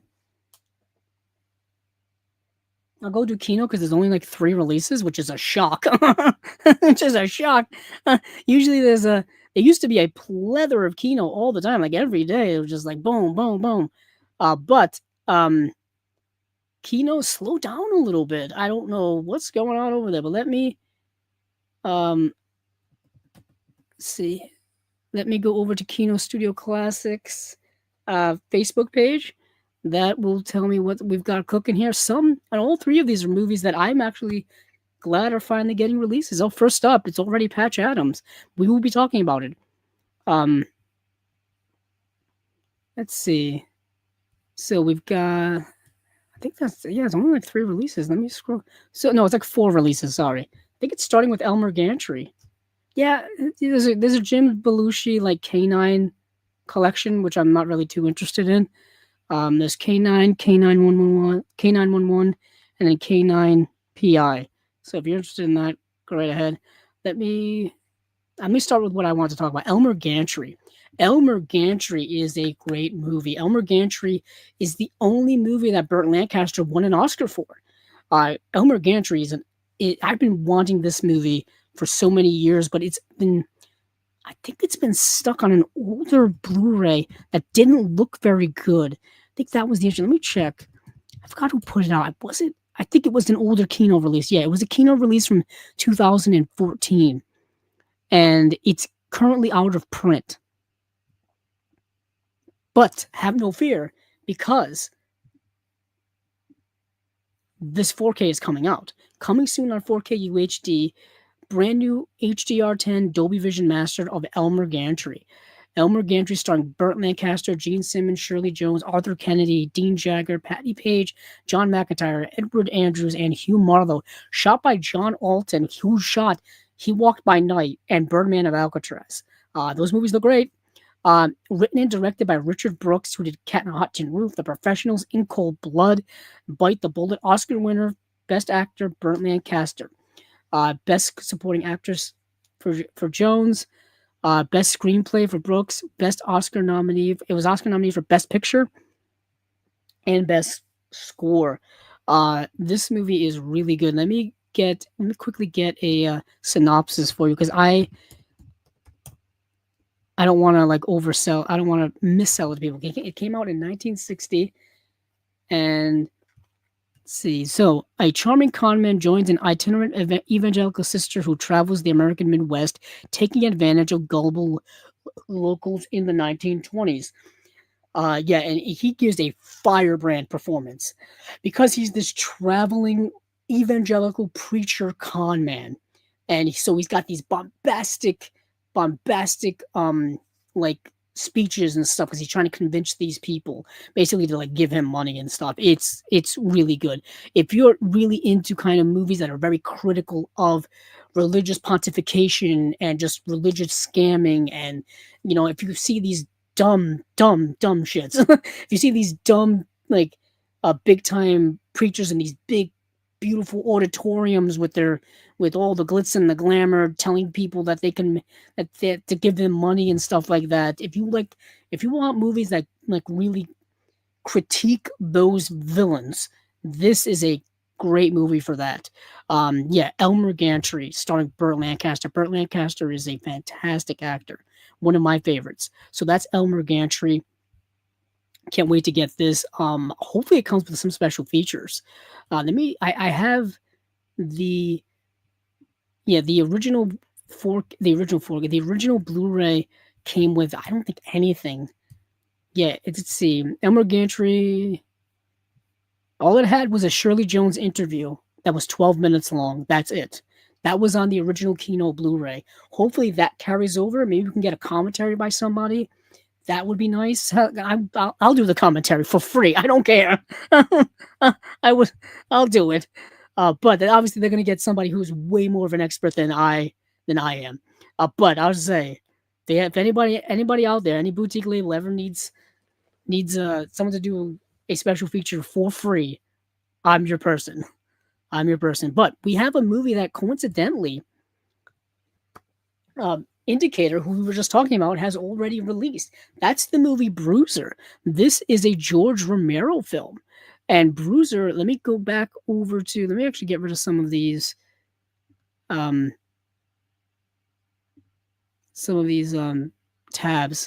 If we go back over to Indicator and we search Bruiser, there's already been a release for years of Bruiser. There it is. There's been a 4K release, and it's still available. Yeah, it's still available. And loaded with special features. So this is a bit of... it's a new edition, but I feel like a lot of people already have this movie. And if you don't, it's going to be interesting to see which one you get. I think this is going to have some new commentaries and stuff. Typically, when it comes to Indicator, and then another company putting out the same movie or as the same movie that Indicator does, typically the Indicator release and the other release have different special features. Indicator, that's just the way they roll. They get a lot of deep archival stuff that nobody seems to go after. It looks like this Kino release has a lot of new stuff, especially commentaries. It's got 3 commentaries, but we'll get into it. Let me give you guys a little look at the movie. We talked about it years ago when Indicator put out their release, but in the sense that we may have new listeners, new watchers, or people who just completely forgot what Bruiser is about. Betrayed by an unfaithful wife, belittled by an overbearing boss, and cheated out of a fortune by his best friend, Henry has been pushed to the edge of sanity, stripped of everything, including his identity. Henry wakes into a nightmare world where he has been left without a face. In a bloody rampage of revenge, Henry sets out to destroy those who have betrayed him. Written and directed by horror legend George A. Romero, comes Bruiser, the blood-curdling tale of how far a normal man would go to regain what others have taken. Starring Jason Fleming, Peter Stormare, Leslie Hope, and Tom Atkins, with a special performance by horror punk fiends The Misfits. This movie is an interesting film. I've seen it twice, actually. The first time I watched it, I wasn't really a big fan of it. Then I watched it again, and I became more of a fan of it after watching it for a second time. It's still not, I wouldn't call it great. It's interesting movie with interesting ideas that I don't think gets fleshed out enough, because it's dealing with this identity crisis. It's dealing with insecurities. It's dealing with there's a revenge plot in there as well. And I don't think it fleshes out a lot of the intricacies of those things that you mesh together incredibly well. It's a fascinating film. It's a fascinating film with a lot of great ideas from a really well-renowned master filmmaker in George A. Romero. Uh, so it's a fascinating movie to me more than I think it's a great movie. Let's get into the special features though. So, like I said, it looks like there's three commentaries on here, two of them new. So disc 1 is the 4K movie, brand new HDR Dolby Vision Master by Studio Canal from a 4K scan with a 35mm original camera negative. Audio commentary by writer-director George Romero and producer Peter Grunwald. And there's a new audio commentary by author, film historian Matt Blaze and filmmaker Michael Felsher. Audio commentary that's new by horror cinema expert Arn Venema and cinema author Stephen Hammond. And disc 2 has all of those commentaries plus the movie. And then in style, new interview with actor Peter Stormare. Wow, that's awesome. Behind the mask, actor Jason Fleming on Bruiser playing the game. New interview with actor Jeff Monahan. There's a new interview with Tom Atkins. There's the Misfits drummer Dr. Chud on Bruiser. New interview with filmmaker Tina Romero. There's an archival interview with George Romero. That's 43 minutes long. Damn. Screamed by the Misfits music video, vintage on the set featurette, still gallery, domestic and French trailers, and home video trailer. You have the audio track 5.1 surround and lossless 2.0. Yeah, newly commissioned artwork, limited edition slipcover, and that is that. Just curious. So those audio commentaries are not included on the indicator release, but it looks like a lot of the other stuff in the new interviews probably not. Yeah, the new interviews no. Some crossing over special features, some not, and there's some that's on the indicator release that's not on the Kino release. So it's a whole thing. If you want both releases to have everything, then I guess buy both releases. Or pick the one you like the most. Next we have The Fortune Cookie. This is Billy Wilder's film from the late 1960s. I initially thought that this was like one of his last movies. It is not. It's like his sixth to last movies. So he did 5 movies after this. This movie stars Jack Lemmon and Walter Matthau, an excellent winning on-air pairing of actors. Let's say Ron Rich, Judy West. Let's see, shot by Joseph Lachelle. Music by Andre Previn, who did Irma la Douce, which is another Billy Wilder film, written by Billy Wilder and I.A.L. Diamond, who did Some Like It Hot, directed by Billy Wilder, of course, the legend, one of the legends of all time. His credits are numerous and well regarded. But this movie I actually don't own, and I've been wanting to get it, but I guess I waited long enough. Because I can now buy it. Now let me get a synopsis of the movie. See, 1966. This would have been right some years after they had done The Odd Couple. A crooked lawyer persuades his brother-in-law to feign a serious injury in order to collect a big insurance payout. Obviously, with Jack Lemmon and Walter Matthau doing comedy, it's going to be a winning film. Yeah, I'm definitely going to be buying this. Like I said, I waited years to get the Blu-ray, and I just never did. And now the 4K is out, so now it's time to get it. I just want to check the old Blu-ray to see what the special features are. So it had a Twilight Time Blu-ray release in 2017. And it had a Kino release on Blu-ray in 2021. Let's see what that Blu-ray release had from Kino. It doesn't look like it had much. It had a commentary. This exclusive new commentary was recorded by film historian Joseph McBride, author of Billy Wilder, Dancing on the Edge. And there's a trailer for the movie, and then Trailers from Hell episode about the movie. Scene work with Jack Lemmon and Walter Matthau. That's 4 minutes long. Tribute to I.A.L. Diamond. It's 3 minutes long. Call for extras. Jack Lemmon asked the people of Cleveland to show up at Municipal Stadium to be extras in the movie. And then that's it. Hopefully they get something else in here. But even if they just carry that stuff over, the movie is good enough to warrant buying. Um, let's see what else we've got here. I think we're coming up on Patch Adams. Yeah, Patch Adams. This is a movie from my childhood that I remember very vividly. I watched this probably when it came out. So it came out in 1998. I probably saw it in 1998. I would have been 11 years old. This movie traumatized me as a kid. Traumatized me in the sense that at the end of this movie, there's a traumatic event that happens that's incredibly sad, and I'm a very empathetic person, especially while watching movies and television. I get a lot of empathy while doing that, and this movie, just the ending of this movie, really still sticks with me to this day. This movie stars, of course, the legendary Robin Williams, Monica Potter, Philip Seymour Hoffman, Daniel London, Ben Gunton, Joseph Sommer, Hervé Presnell, Peter Coyote, and Michael Jeter. Michael Jeter, underrated actor. He was also in. Oh, he was in the other Robin Williams movie, the one that was directed by Terry Gilliam. Um, oh my goodness, why am I blanking on it? I'm gonna look it up right now. I hate myself for having to look it up. Um, it's crazy. Is it's going to hit me as soon as I look up Terry Gilliam, it's gonna hit me. Let's see. Oh, I overshot it. The Fisher King. The Fisher King. And yeah, Michael Jeter was in that along with Robin Williams. And yeah, so this movie, Patch Adams, what an interesting movie. I'm curious how a modern audience would view this movie now, just from its perspective of how you treat people who are sick and dying, particularly children. It's very, very interesting. Yeah, thank you. I ended up figuring it out. The Fisher King was the answer. Yeah.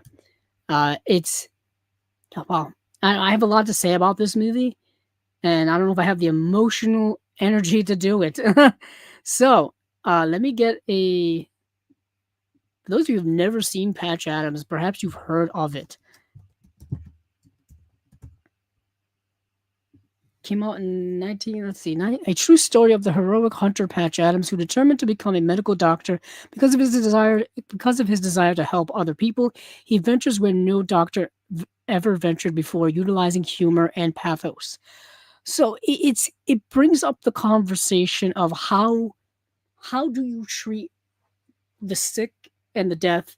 How do you treat the sick, the death, and dying? Do you treat them with this cold, medicinal, stoic, serious way, or do you treat them with a sense of empathy, a sense of sympathy, a sense of care, a sense of humor, a sense, a sense of humanity, if you will? And this is something I think that crosses over in a lot of discussions that we have today when it comes to those within the disabled community, when it comes to those who struggle on a daily basis with chronic diseases or chronic ailments like myself and many others. How in which do you treat people like that? And that kind of crosses over. There is an amazing scene in this movie, which you can probably watch on YouTube, anywhere. Just Google it, between Philip Seymour Hoffman's character and the Patch Adams Robin Williams character. And it outlines their different philosophies when it comes to how they view what's the role of a doctor, what's the role of medicine in people's lives, and what is it is, you know what I mean? It should it be something that's taken so seriously to the point of almost too stern, if you will, or is it, or is there a balance there? Is there a balance? And the Philip Seymour Hoffman character is kind of the opposite of Patch Adams. He's the studious one. Everything's by the book. Everything is clinical. You know what I mean? And you come across those type of doctors to this day. They the ones who lack a bedside manner, if you will. That's kind of what the saying is. It's very, very interesting how that conversation goes and how it still permeates to today. It permeates to today because I hear stories all the time about people going to visit doctors for the first time and they're not treated well, or the doctor is not doesn't have a good social grace to them, if you will. And I understand. Trust me, I've been doing this for a long time. I've been seeing doctors since I was 3 years old, and I'm now 39. I know the world pretty well. I know the stresses of the world. I know the anxieties of the world. I know how doctors and nurses and hospital lives go and how they can be. So sometimes, they're human. You know what I mean? They're human dealing with extraordinary instances. You know what I mean? I understand that, but there's a balance there that needs to be maintained and all that kind of stuff. And it's an interesting conversation that we still have to this day. So there's a lot to go to talk about this movie, but the great Robin Williams is amazing in this film. Um, I will never not tell somebody not to watch a Robin Williams performance. But this is one I hadn't seen since I was a kid. Like I said, there is a tragic moment that happens in this movie that's really stuck with me since I was a kid. Being an empath, it's kind of devastating. It's kind of devastating. But that's the movie Patch Adams getting a 4K UHD release sometime soon. Who knows? Could be this year, could be next year. But we shall see. I think what we have left to discuss is Altered Innocence, excuse me, and Deaf Crocodile. Let's go over to Deaf Crocodile. And let's see what they've got cooking over there. So this is theirs. Let me go to their home. Those are ironically the two releases I want to talk about. Here we are. So we've got Scarlet Sails and we've got Roy del Espacio. So let's go to Scarlet Sails because I didn't get to see Roy del Espacio because Roy del Espacio is kind of a lost movie and you can't find it anywhere to watch. Trust me, I tried, but Scarlet Sails you can see, and Scarlet Sails is a bit of a fairy tale, Let's see. So it's a movie from the Soviet Union. It's an often overlooked gem from the Soviet fantasy master Alexander Tushko, who did Ilya Muromets, Ruslan, and Lumia, a couple of other films that Deaf Crocodile have put out. Scarlet Sails is a lovely pain to dreamers and world of dreams, to outsiders and outcasts, rebels and sailors and storytellers, to those who live differently than the rest of us, no matter who tries to stop them. Adapted from the novel by famed Russian author Alexander Grin. The film follows two parallel stories. The first about Asol, daughter of an impoverished sailor. As a young girl, an old storyteller predicts her destiny. One day the sun will shine upon a white ship with scarlet sails. The white ship will slice through the waves and move right towards you. This shimmering dream sustains her into adulthood when she's played by the luminous Anastasia Vertinskaya. The second story revolves around Arthur, the rebellious son of an aristocrat who only dreams of shipwrecks, pirates, and going off to sea. As an adult, he's played by popular Soviet actor Vasily Lanovoy. Tushko's films are filled with images of the sea and voyages, and Sadko Sampo and The Tale of Tsar Sultan, which are other films of his, and this is his most lyrical homage to the love and lure of the ocean. So what you have here is this fantasy, folk tale, fairy tale, Russian romance called Scarlet Sails. And I thought it was pleasant. I thought it was rather pleasant. If you like these other films that they've been putting out, like Sampo, Tale of Tsar Sultan, Ilya Muromets, it fits right in with all of those movies. Right in with them. For some special features we've got down here, 48-page booklet featuring new essays by Russian film historian Peter Rolberg and film critic Walter Chaw.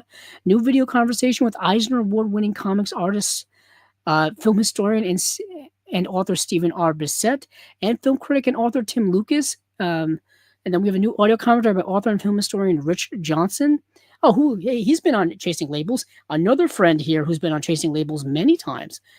New visual essay by film historian Celeste Lacabra. Our friend Celeste Lacabra is featured on another of the Deaf Crocodile releases. She's featured on Hair High as well. And then there's a Blu-ray authoring by Vital Passenger, new artwork and graphic design by Beth Morris. And that is Scarlet Sails.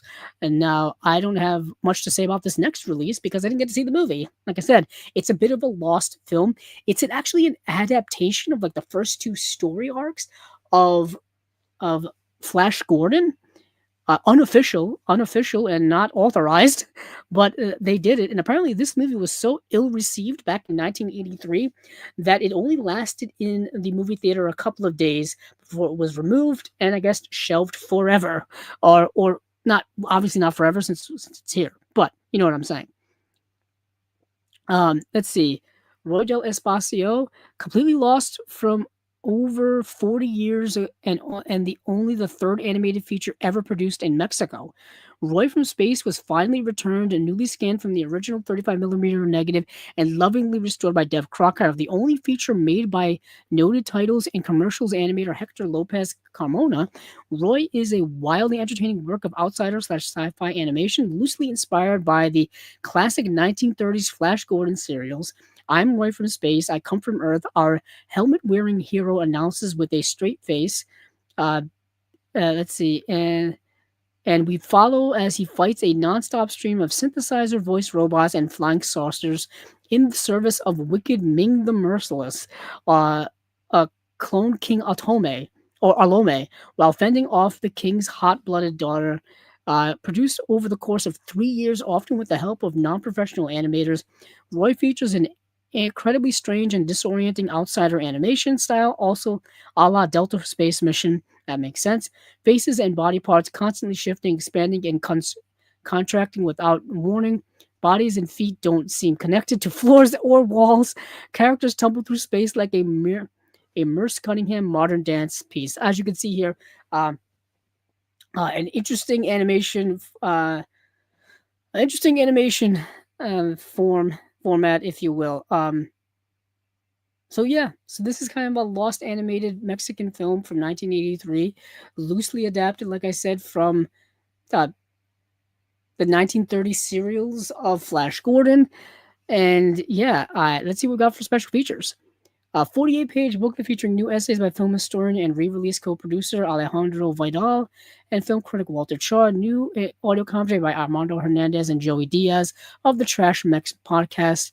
New visual essay by film historian Celestia Cabra. Once again, our friend Celeste.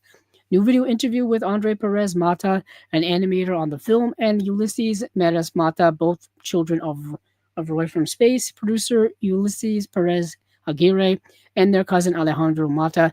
New video interview with director Hector Lopez Carmona's grandson, Hector Ricardo Lopez Reyes, moderated by Dennis Bartok with translation by Alejandro Vidal. New featurette on the creation of the replacement animation for the film by animators Isabella Aspen and Brian Smee by Someone's Favorite Podcast Productions. That's Ryan Verrill's company, Someone's Favorite Productions. Blu-ray authoring by Fidelity Emotion, new cover art and graphic design by Beth Morris. Once again, congratulations to our friend Celeste Lacabra for being featured on this release as well. That's awesome. That's awesome. So that is Roy del Espacio and Scarlet Sails, two upcoming releases from Deaf Crocodile. I wanted to see if I could find out when these were coming out. Limited edition, it doesn't say. Unless I missed it. I know they're available to pre-order.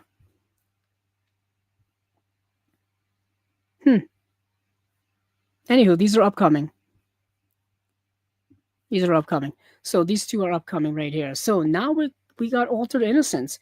Now, let me go to Blu-ray.com to see if I can find this release. Altered Innocence is really tough to find their releases to talk about. They need a better marketing team. Let me be your marketing team. I'm concerned that you guys aren't marketing yourselves properly. Let's see. So the movie's called Room Temperature, and it's from 2025.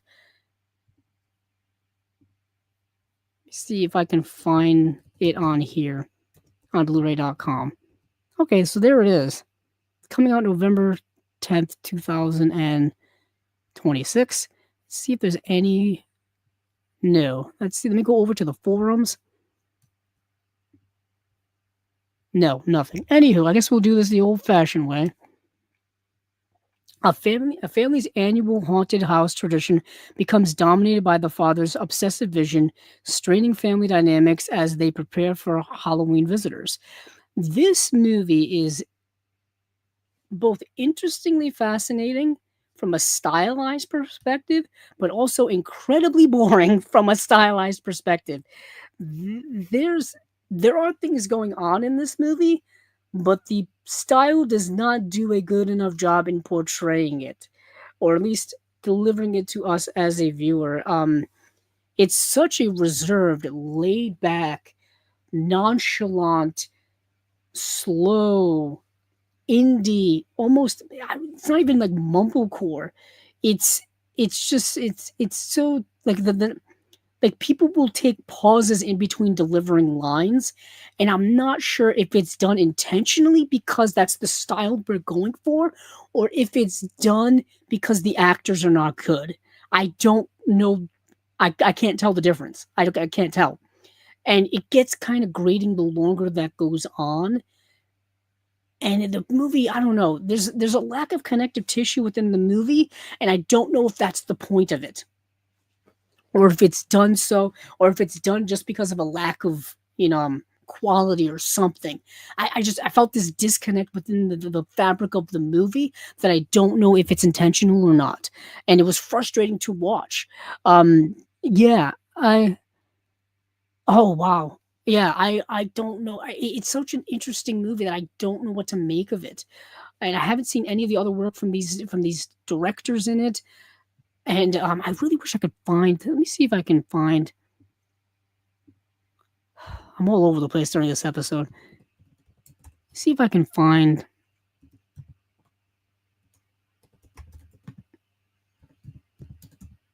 Altered Innocence. You really need to do. I think they even have it on their website. Hmm.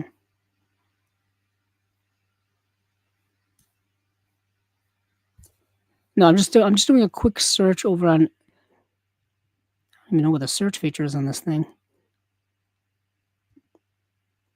Hmm. Hmm. Yeah, I don't think they have a page up on their website. It's not that I can find. Anywho, whatever. So, but like I said, the movie is kind of a frustrating watch because the movie's only about 90 minutes, but it's a languishing 90 minutes.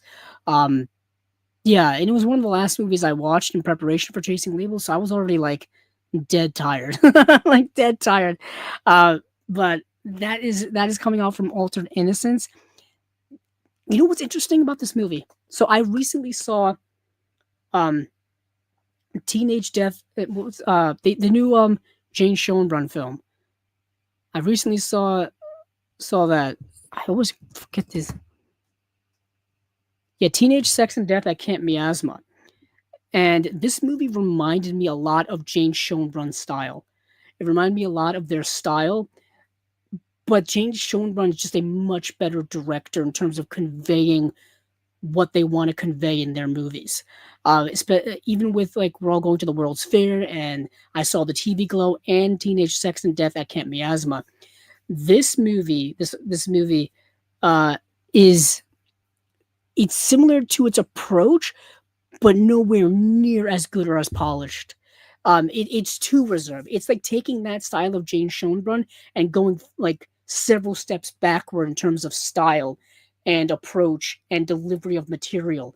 And it's too stripped down. It's too stripped down.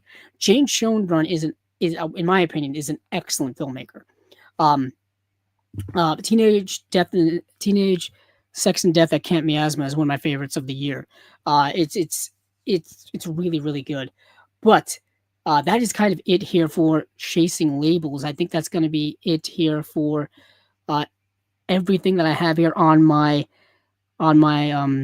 notes list about everything that I want to talk about that's come out or been announced in the last 2 weeks. So I will let me remove this and make myself large again. Remove, make myself large again so I can do a little bit of an outro.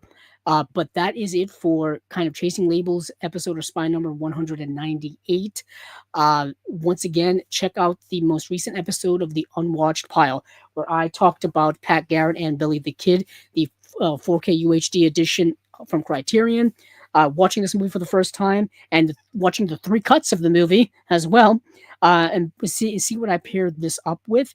And also, we did a big time haul video attached to that episode as well. I showed off all of the Criterions that I got during the sale, the Arrow stuff I've been getting, the Kino stuff I got from their sale, plus a couple of other things. Steven showed off a bunch of stuff that he's gotten recently as well. There was a big old haul video attached to that. There's going to be another Unwatched Pile episode coming up this weekend on the 29th.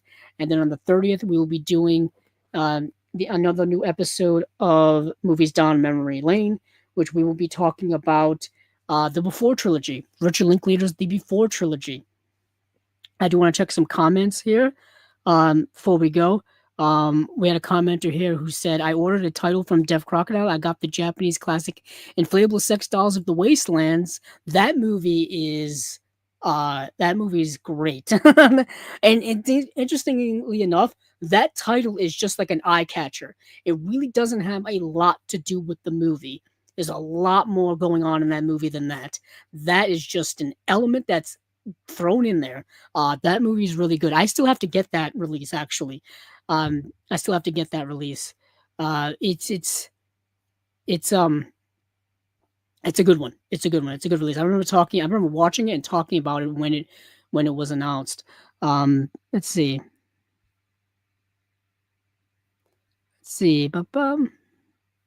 I know Acres of Movies earlier asked, do I have a favorite special feature of the year so far? I've got to go and look to see. There's good stuff. There's an interview. There's a talk in this release. The Hood trilogy, Boys in the Hood and Poetic Justice and Baby Boy, the John Singleton Hood trilogy, with Ryan Coogler, and let's see, Ryan Coogler and Regina King. That's a good one. That's a really good release. There is a new interview with, I think, John Borman on the Excalibur release. That's an excellent special feature. Trying to think of what other new stuff I got this year. A lot of this, I just gotta remember what I have. Mm-hmm.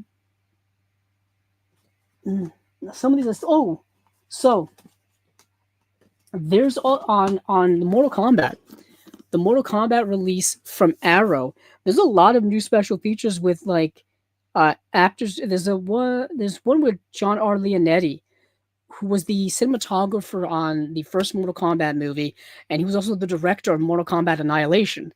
And that's a great interview on here. You get to see a lot of kind of the production inside of the production of the first movie and the second movie as well. There's a newly interview with actor Lyndon Ashby, who played Johnny Cage in the first movie. That's really interesting to me as well, because famously he didn't want to return for the second movie. That's why they had to get rid of him in the first minute of the second movie. The character, I mean. That's really, really good as well. But there's a lot of great special features from this year. Those really pop out at me just off the top of my head. I'm trying to think of... Oh, Inner Space has some good stuff, too. Yeah, there's a commentary on here with Drew McWeeny. That's really good. There's behind the scenes of Joe Dante, previously unseen video footage. That's really good. This is a great release, too, Inner Space. I watched it recently. It looks phenomenal.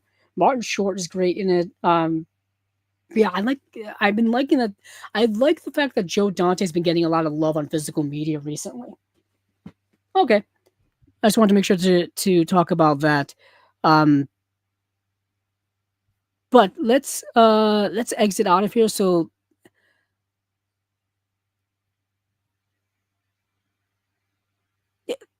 let's see. Yeah, that's it. So check out the upcoming stuff that's coming up here on Chasing Labels.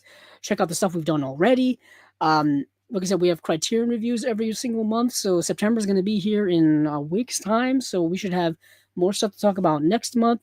We'll be back here in 2 weeks' time or so. And when we do return here on Chasing Labels, a little preview for next time, there will be obviously Arrow releases that will be announced, as well as Vinegar Syndrome and Partner Label by the time the next episode comes around. So Thank you all. Check out the episodes, check out the stuff via audio, via video here on YouTube, as well as Apple Podcast, Google, Spotify, etc., etc. You know all the usual places to find these things. Thank you all for watching. Thank you all for listening. Uh, thank you all for checking it out and always supporting us here on Chasing Labels. And hey, keep on watching those movies because I know I will.